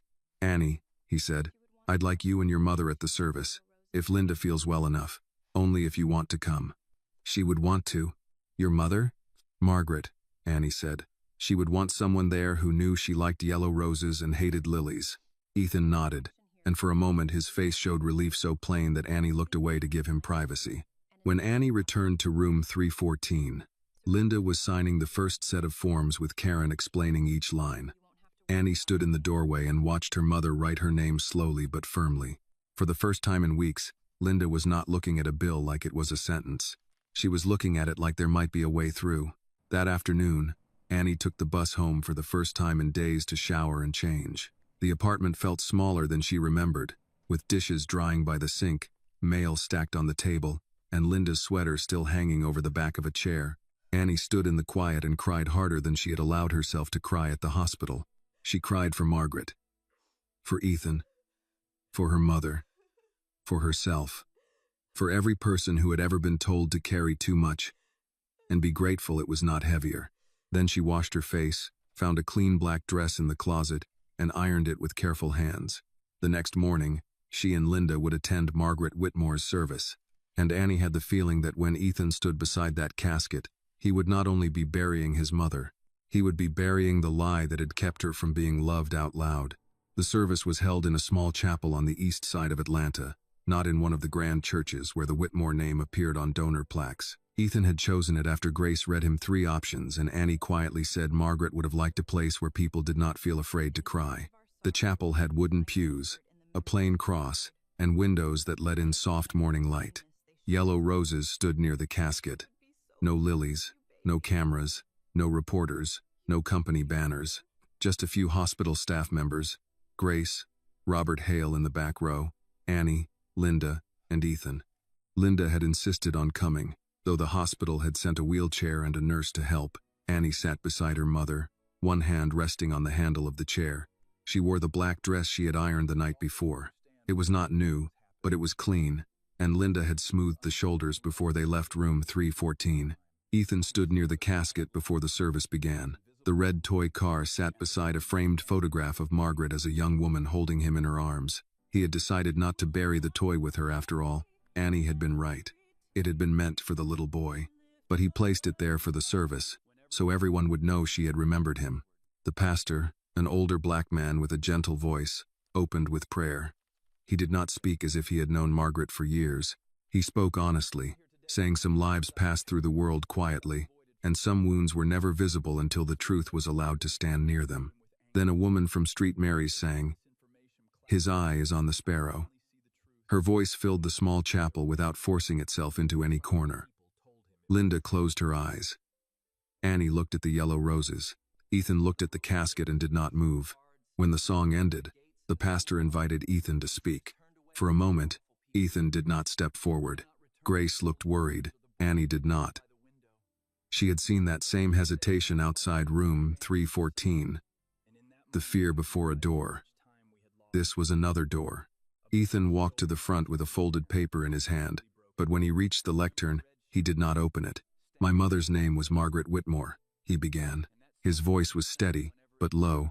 "I spent most of my life saying that sentence as little as possible. When I did say it, I said it with anger. I believed she left me when I was a child. I believed she chose a life without me. I believed that because people I trusted told me it was true." Robert Hale lowered his head. Ethan continued. "Yesterday, I learned that my mother tried to reach me. She wrote letters. She sent cards. She came to gates and schoolyards. She was turned away by people who had power over her and over me." The chapel was silent except for Linda's careful breathing. "I cannot give her back the years that were taken. I cannot give myself back the boy who waited by the window. But I can stand here today and say this clearly. Margaret Whitmore did not abandon her son." His voice changed on the last word, and he had to pause. Annie saw Grace wipe her cheek quickly. Ethan looked at the photograph beside the casket. "She loved me when no one let her say it. She remembered things no one else remembered. A red shirt, orange soda, a song during thunder. She carried a mother's love in silence because men with money convinced her silence was the price of protecting me. He looked toward Annie then, and she did not die alone, because a young woman named Annie Carter saw her. Annie lowered her eyes, but Linda squeezed her hand. Ethan said, Annie did not know my mother's last name when she first helped her. She did not know there was a letter. She did not know there would be anything asked of her. She simply saw an old woman alone in a hospital bed and treated her like she mattered. That should not be rare.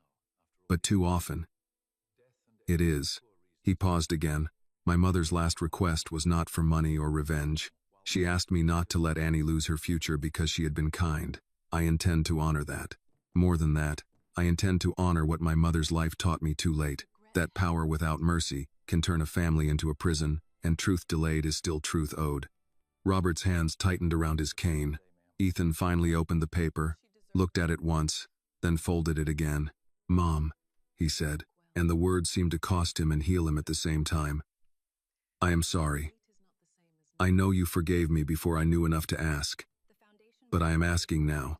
He stepped back from the lectern.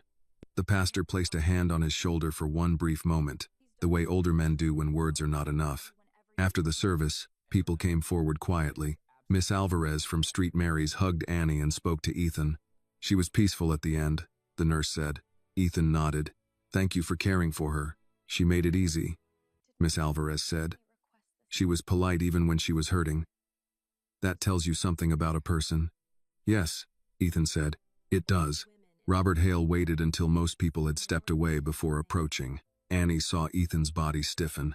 Ethan, Robert said, this isn't the place. I know. Then choose another time. Robert swallowed.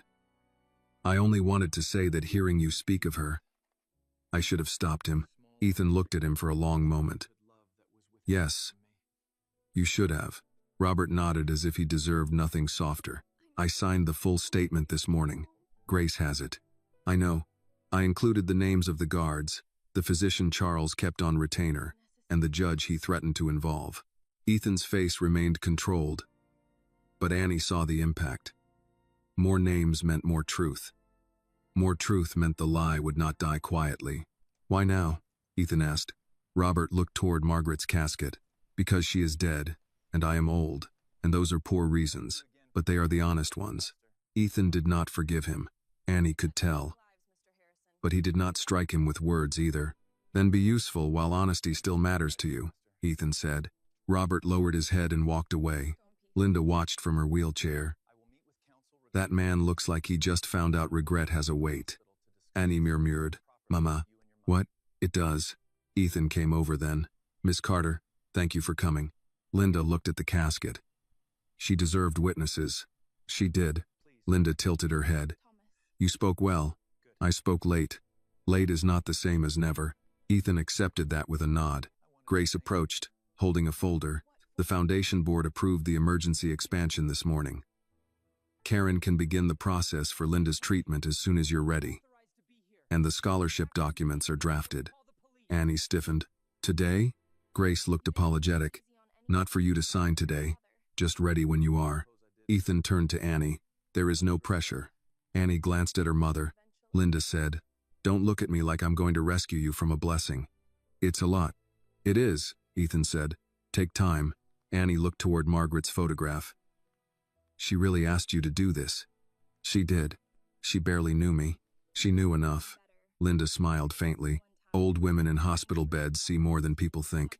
For the first time all morning, Annie let out a small breath that almost became laughter. A few minutes later, Ethan asked Annie to walk with him to the front of the chapel.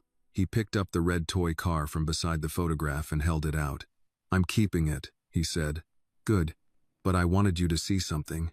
He turned the box over. On the back, in Margaret's faded handwriting, was a small note Annie had not noticed before. For Ethan, when they let me come home. Annie covered her mouth. Ethan stared at the words. She thought there would be a day. She had to. Yes, he said. I suppose she did. He placed the toy car inside his coat pocket. Outside the chapel, the morning had warmed. The rain from the day before had left the pavement clean and dark. Grace helped Linda into the medical transport van while Annie stood near the steps, watching Ethan speak briefly with the pastor. When he came back, he did not look like a healed man. He looked like a man who had chosen not to hand his pain back to the people who caused it. "Annie," he said, "tomorrow I'm meeting with council about the public statement. After that, I'd like to visit Street Mary's again. If your mother is feeling up to it, I want to discuss the scholarship with both of you properly." Annie nodded. "Okay. And Annie?" "Yes, sir." "Ethan." She hesitated, then said, "Ethan." He seemed to hear more in that than a name. "Thank you," he said. She looked at him. "For what?" "For standing in my way." Annie glanced toward the street, remembering the lobby, the guard, the way his voice had cut her down before he knew her. "You didn't make it easy." "No," he said. "I didn't. But you listened eventually." He looked back at the chapel. "I wish I had learned that sooner." Annie thought of Margaret, of room 314, of the letter, of a mother who had used her last strength to reach a son who had been trained not to reach back. "Sooner would have been better," Annie said. "But yesterday was still in time." Ethan nodded slowly.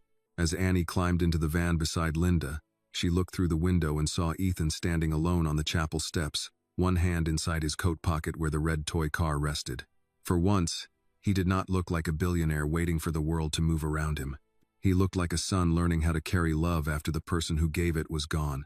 The public statement went out the next afternoon, not from a stage and not with reporters shouting questions, but as a written release from Whitmore Industries and the Whitmore Foundation. Ethan had insisted on that. Margaret's name had spent too many years trapped inside other people's noise. He wanted the first correction to be clear. Grace sent Annie a copy before it became public. Annie read it on her phone beside Linda's hospital bed, moving slowly through each line.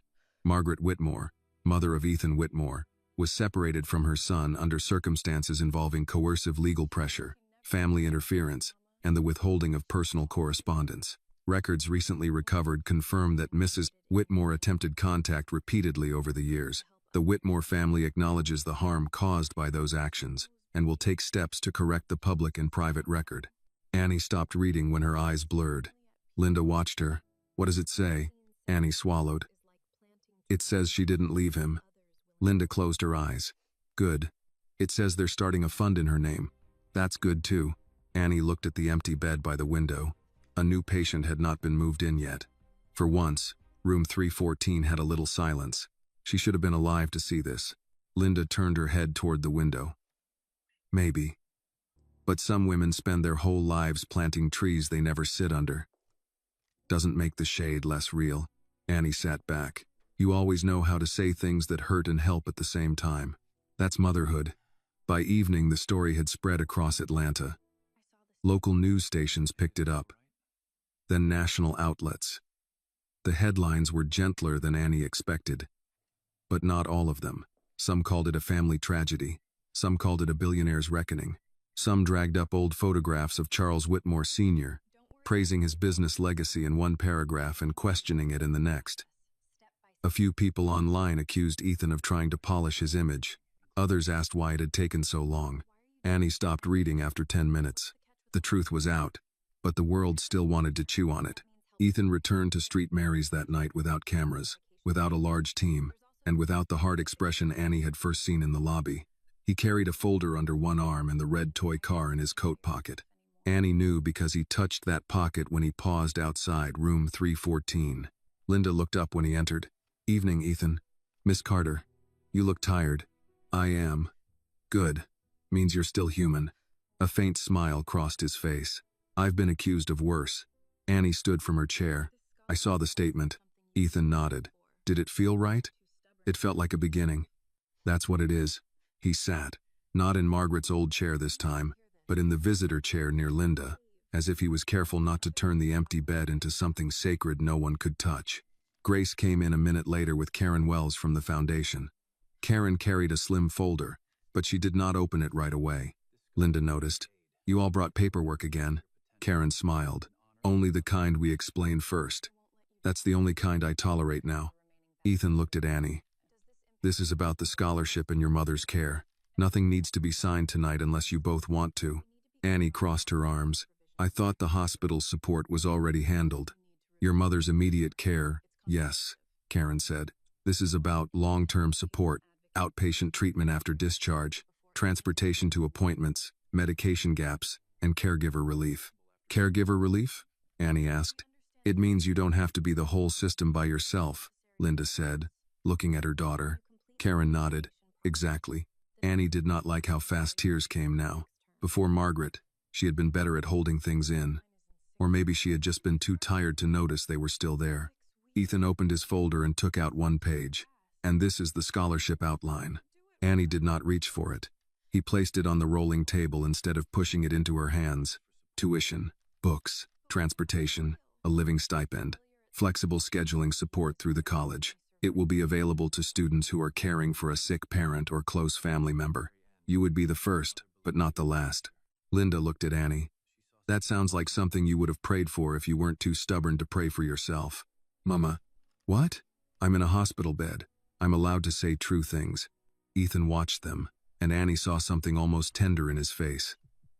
Not toward them as strangers, but toward the ordinary rhythm between a mother and daughter. Maybe he was hearing what he had lost. Maybe he was learning not to look away from it. Annie finally picked up the paper.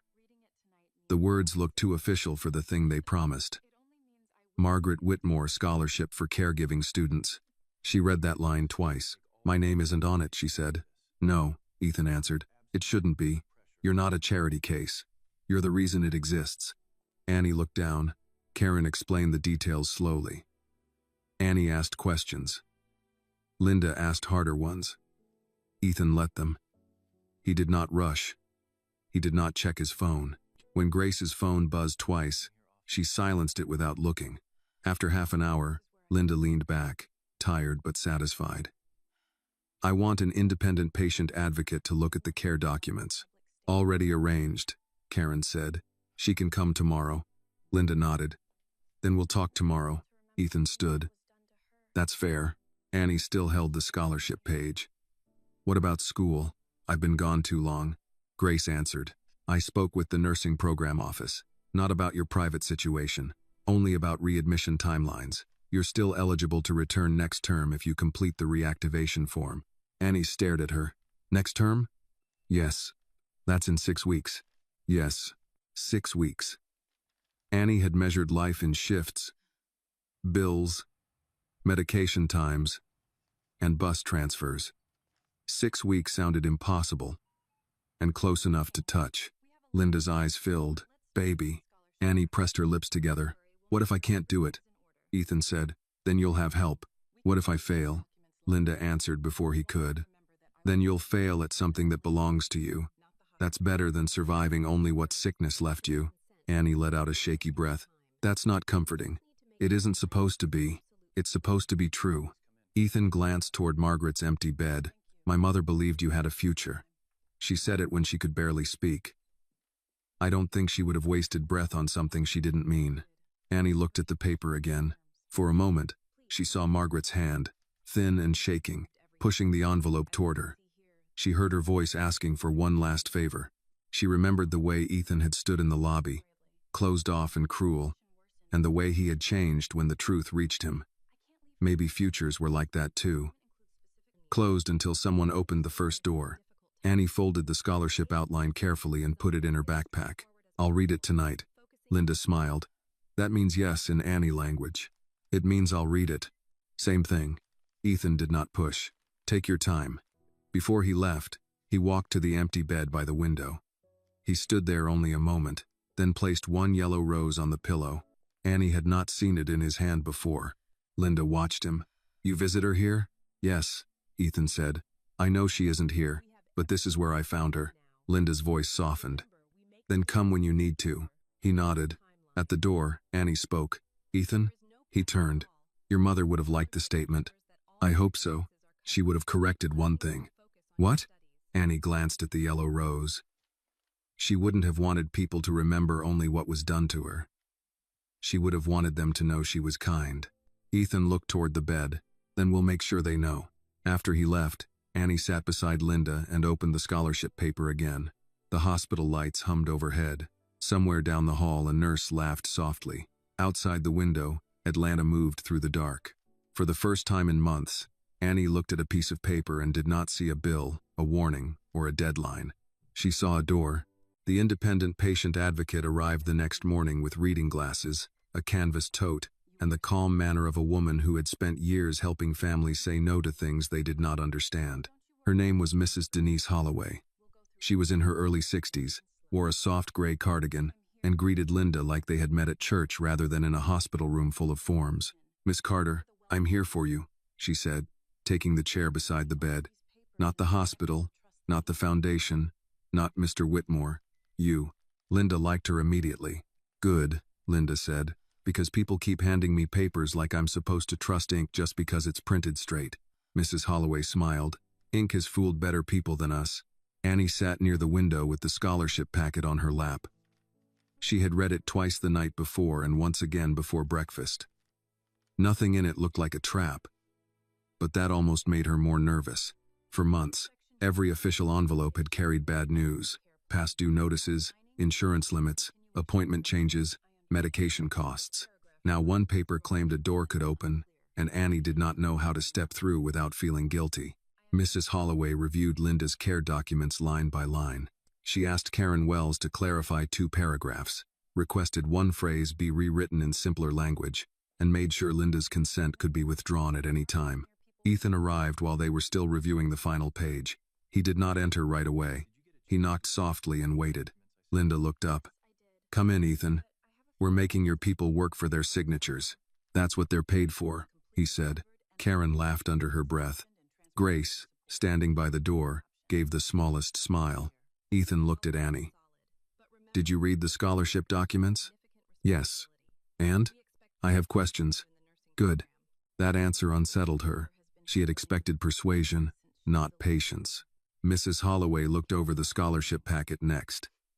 She checked the tuition coverage, living stipend, transportation support, and the clause allowing Annie to pause if Linda's condition worsened. "This is solid," she said at last. "Generous too. But generous doesn't mean careless. You'll still have responsibilities, Annie. Grades, attendance, communication with the program. This is not a free ride. It is a supported road." Annie nodded. "I can handle responsibility." Linda gave a tired snort. "That girl has been handling responsibility since she was 12. Mama, it's true." Ethan sat near the foot of the bed. "What worries you most?" Annie looked at the packet, then at her mother. Leaving her, Linda's expression softened. Annie continued. "Everybody keeps saying school like it's just classes and books. But school means hours I'm not here. It means trusting other people to notice when she needs something. It means not being the one who catches every small change." Linda reached for her hand. "Baby, you are my daughter.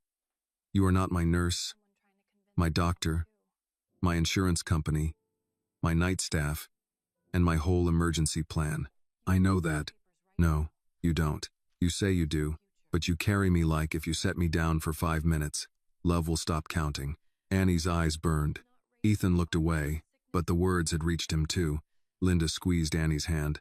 "You think staying beside this bed every hour proves you love me? It doesn't. It proves the world didn't give us enough help." Mrs. Holloway nodded. "That is the cleanest truth I've heard all week." Annie tried to laugh, but it came out broken. Ethan leaned forward. "The care plan includes trained support, transportation, home health coordination. If she qualifies for discharge later, you would not be abandoning her." Annie looked at him. "You make it sound simple." "It isn't." "Then don't talk like it is." He accepted that. "You're right. It will be hard. You'll feel guilty. Some days you'll be in class thinking about her instead of the lecture. Some nights you'll wonder if taking help changed who you are. It won't. But I won't lie and tell you courage feels clean while you're living it." Annie studied him. "You sound like someone trying to convince himself too." He glanced toward the empty bed where the yellow rose had begun to open. "Maybe I am." No one spoke for a moment. Then Linda said, "Sign the school papers, Annie." Annie turned quickly. "Mama, no. Listen to me. I am still your mother, and I am telling you I did not raise you so sickness could inherit you." The room went quiet. Linda's voice weakened, but her eyes stayed firm. "You becoming a nurse was never just about a job. It was about who you are. You see people other folks step around. You heard Miss Margaret when the rest of the world had gone deaf. Don't put that gift in a storage box because I got sick. Annie wiped her cheek with the back of her hand. What if something happens while I'm in class? Then someone will call you. What if I'm not here fast enough? Linda looked toward Margaret's bed, then back to Annie. You brought a son to his mother in time. Don't start believing you have to beat every clock God puts in front of you. Annie lowered her head. Ethan did not rush the moment. Grace stayed silent. Karen closed her folder. Mrs. Holloway folded her hands in her lap. At last, Annie picked up the pen. She signed the scholarship acceptance form with a hand that shook only a little. Linda smiled like she had just watched her daughter cross a stage. That's my girl, she whispered. Ethan looked down, and Annie thought for a second he might be thinking of Margaret, of every school form and birthday card she had never been allowed to sign. When the documents were finished, Grace made copies.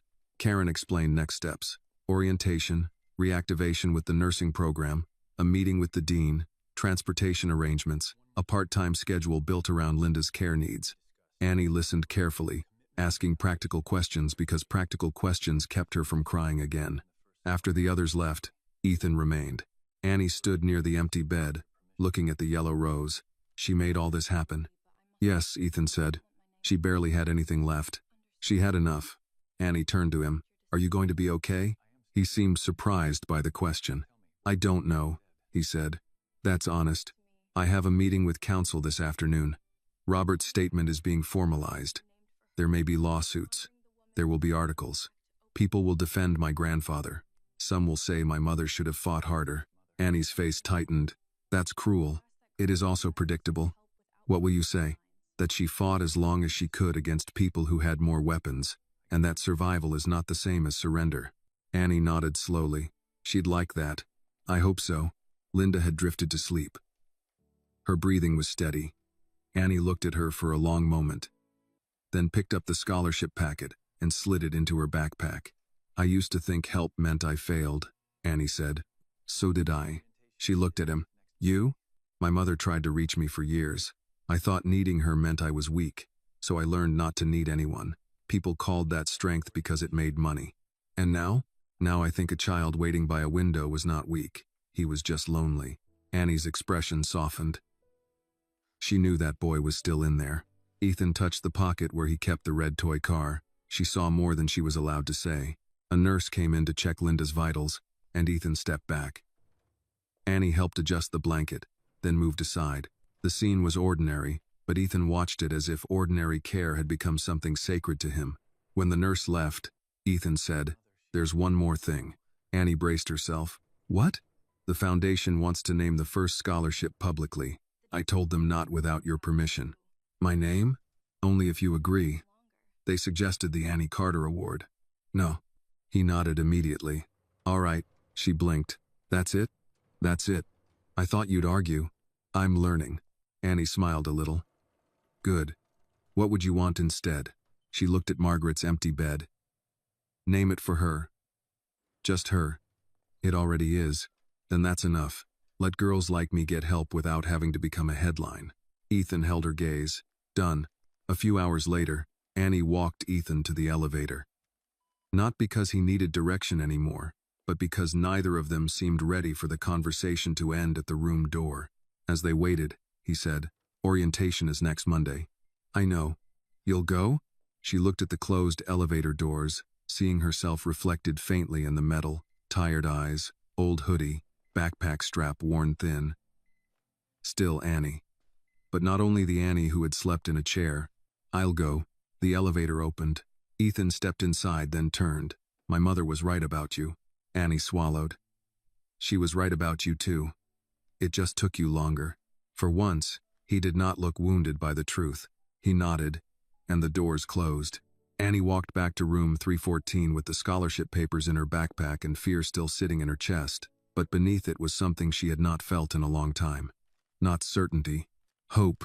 The following Monday, Annie stood outside the nursing building with her backpack on one shoulder and her acceptance folder pressed against her chest.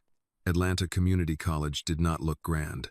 The brick walls were plain, the sidewalks uneven in places, and a group of students sat on a low wall eating breakfast from paper bags while someone complained about parking.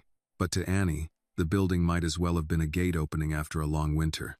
She arrived 30 minutes early because fear had woken her before the alarm. Linda had insisted on helping her choose a clean blouse and had made Annie sit still while she brushed a piece of lint from her shoulder.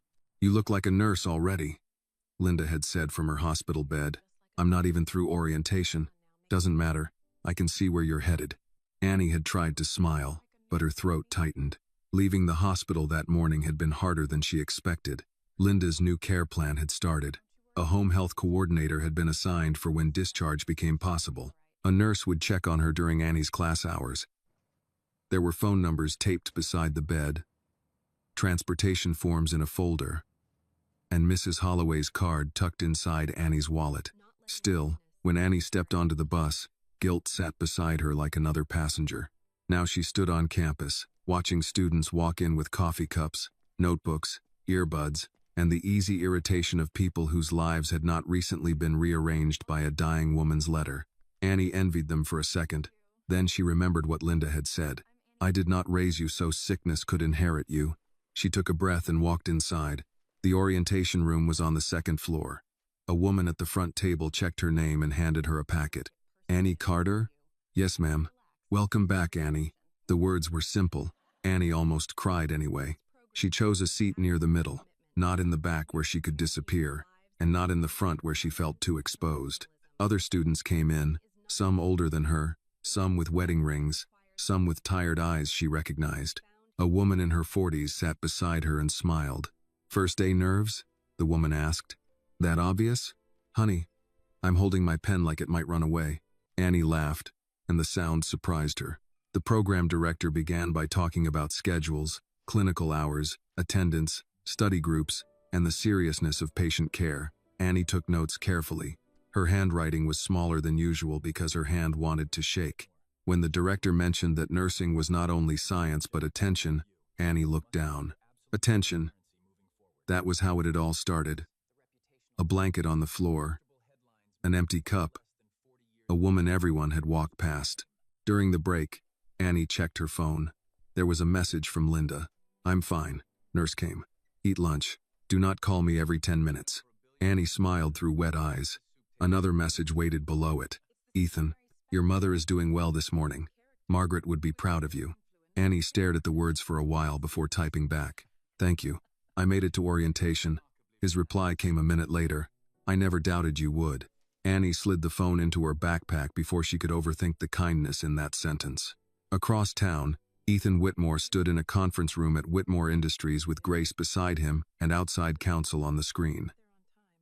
The public review of his family's records had begun. Robert Hale's full statement had been filed. More documents were still being sorted. More names still surfacing. It would be messy. Grace had warned him that some board members were nervous. Ethan had looked at her and said, "They should be." Now, on the long table before him, there were two objects he had refused to send to storage: Margaret's first letter and the red toy car. One of the attorneys was speaking about reputational damage. Ethan listened until the phrase came up for the third time. "Let me stop you there," he said. The room went quiet. "My mother's reputation was damaged for 40 years. We can survive a few uncomfortable headlines." Grace looked down at her notes, but he saw the corner of her mouth move. Later that afternoon, Ethan went back to Street Mary's. He had started doing that without announcing it. Not every day, but often enough that the nurses no longer looked surprised when he appeared near room 314 or the small chapel downstairs. Linda was sitting up when he arrived, eating soup and making a face at it. "That bad?" Ethan asked from the doorway. Linda looked up. "This soup has no memory of seasoning. I'll file a complaint. You do that. Put your billionaire weight behind black pepper." He smiled and stepped in. The bed beside the window now held a new patient. An elderly man sleeping with the television on low. Room 314 had changed again, but not completely. A small framed photograph of yellow roses sat on the windowsill. Annie had brought it in after Margaret's service. The nurses had allowed it to stay. "How was she this morning?" Linda asked. "Annie?" Linda gave him a look. "No, Ethan. The mayor." "Of course, Annie. She made it to orientation." Linda closed her eyes. and the relief on her face was quiet but deep. Good. She was afraid. She went anyway. Yes, that's courage. People keep thinking courage feels like confidence. Most times it feels like nausea and bus fare. Ethan sat down, laughing softly. You and Annie both have a way of saying things people should write down. She got it from me. I'm beginning to suspect that. Linda looked at him for a moment. And you? How are you carrying all this? He did not answer with a polite lie. Linda would have seen through it. Badly some days. That's normal. I keep thinking of what I would say to her if I had one more hour. Linda's face softened. You did say enough for her to leave in peace. I hope so. She heard you call her mom. Trust me, she took that with her. Ethan looked toward the window. I wish she had known sooner that I didn't hate her at the end. She knew enough. The words stayed with him. Weeks passed. Annie's life did not become easy. That was not how real help worked. She still woke early, still visited Linda between classes, still studied on buses and in hospital waiting areas. She learned medical terminology, practiced taking blood pressure, memorized infection control steps, and discovered that anatomy did not care how tired she was. But now there were meals she did not have to skip. There were rides arranged when the bus schedule failed. There was a chair for her in the student lounge, a used laptop from the scholarship program, and a professor who knew her name. Some days she still panicked. Some nights Linda had pain, and Annie sat beside her bed with flashcards in one hand and her mother's fingers in the other. But she was no longer carrying everything alone. The Margaret Whitmore Scholarship received its first group of applicants before the semester ended.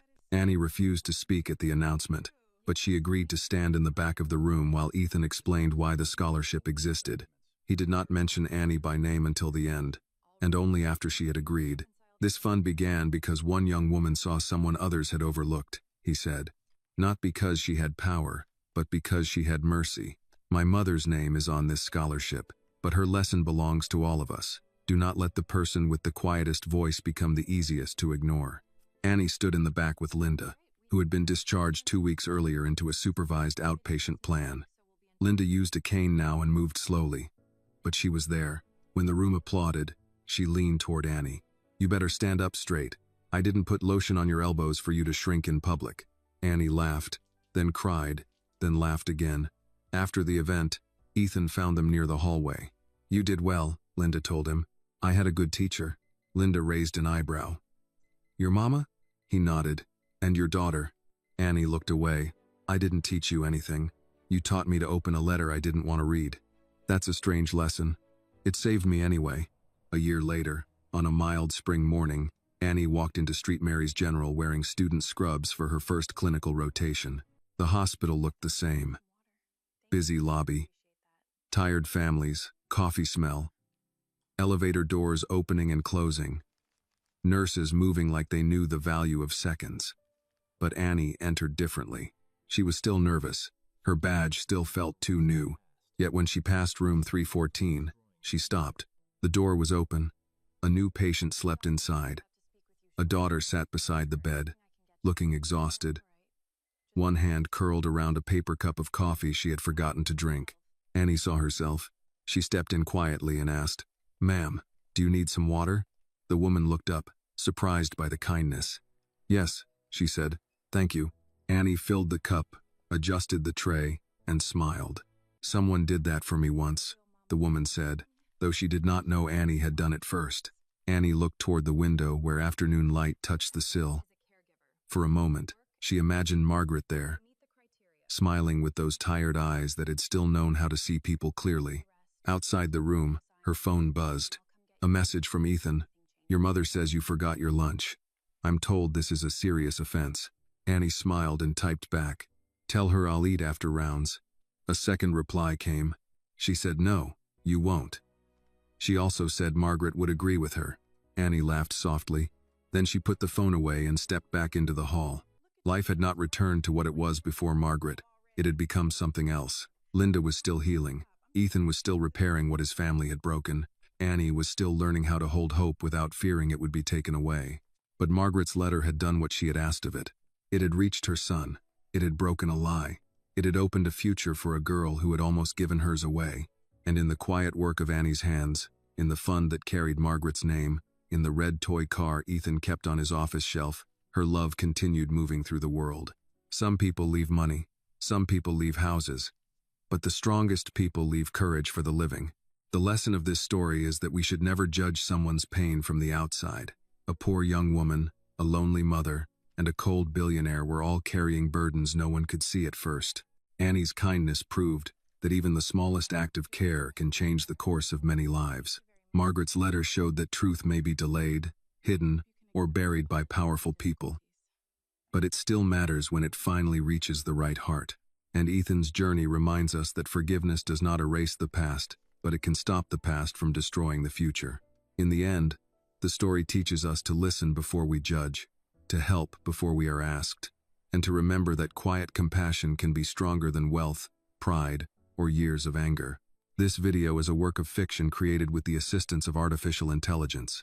All characters, events, and situations are not real and do not represent any actual people or true stories. The content is intended for storytelling and emotional illustration only.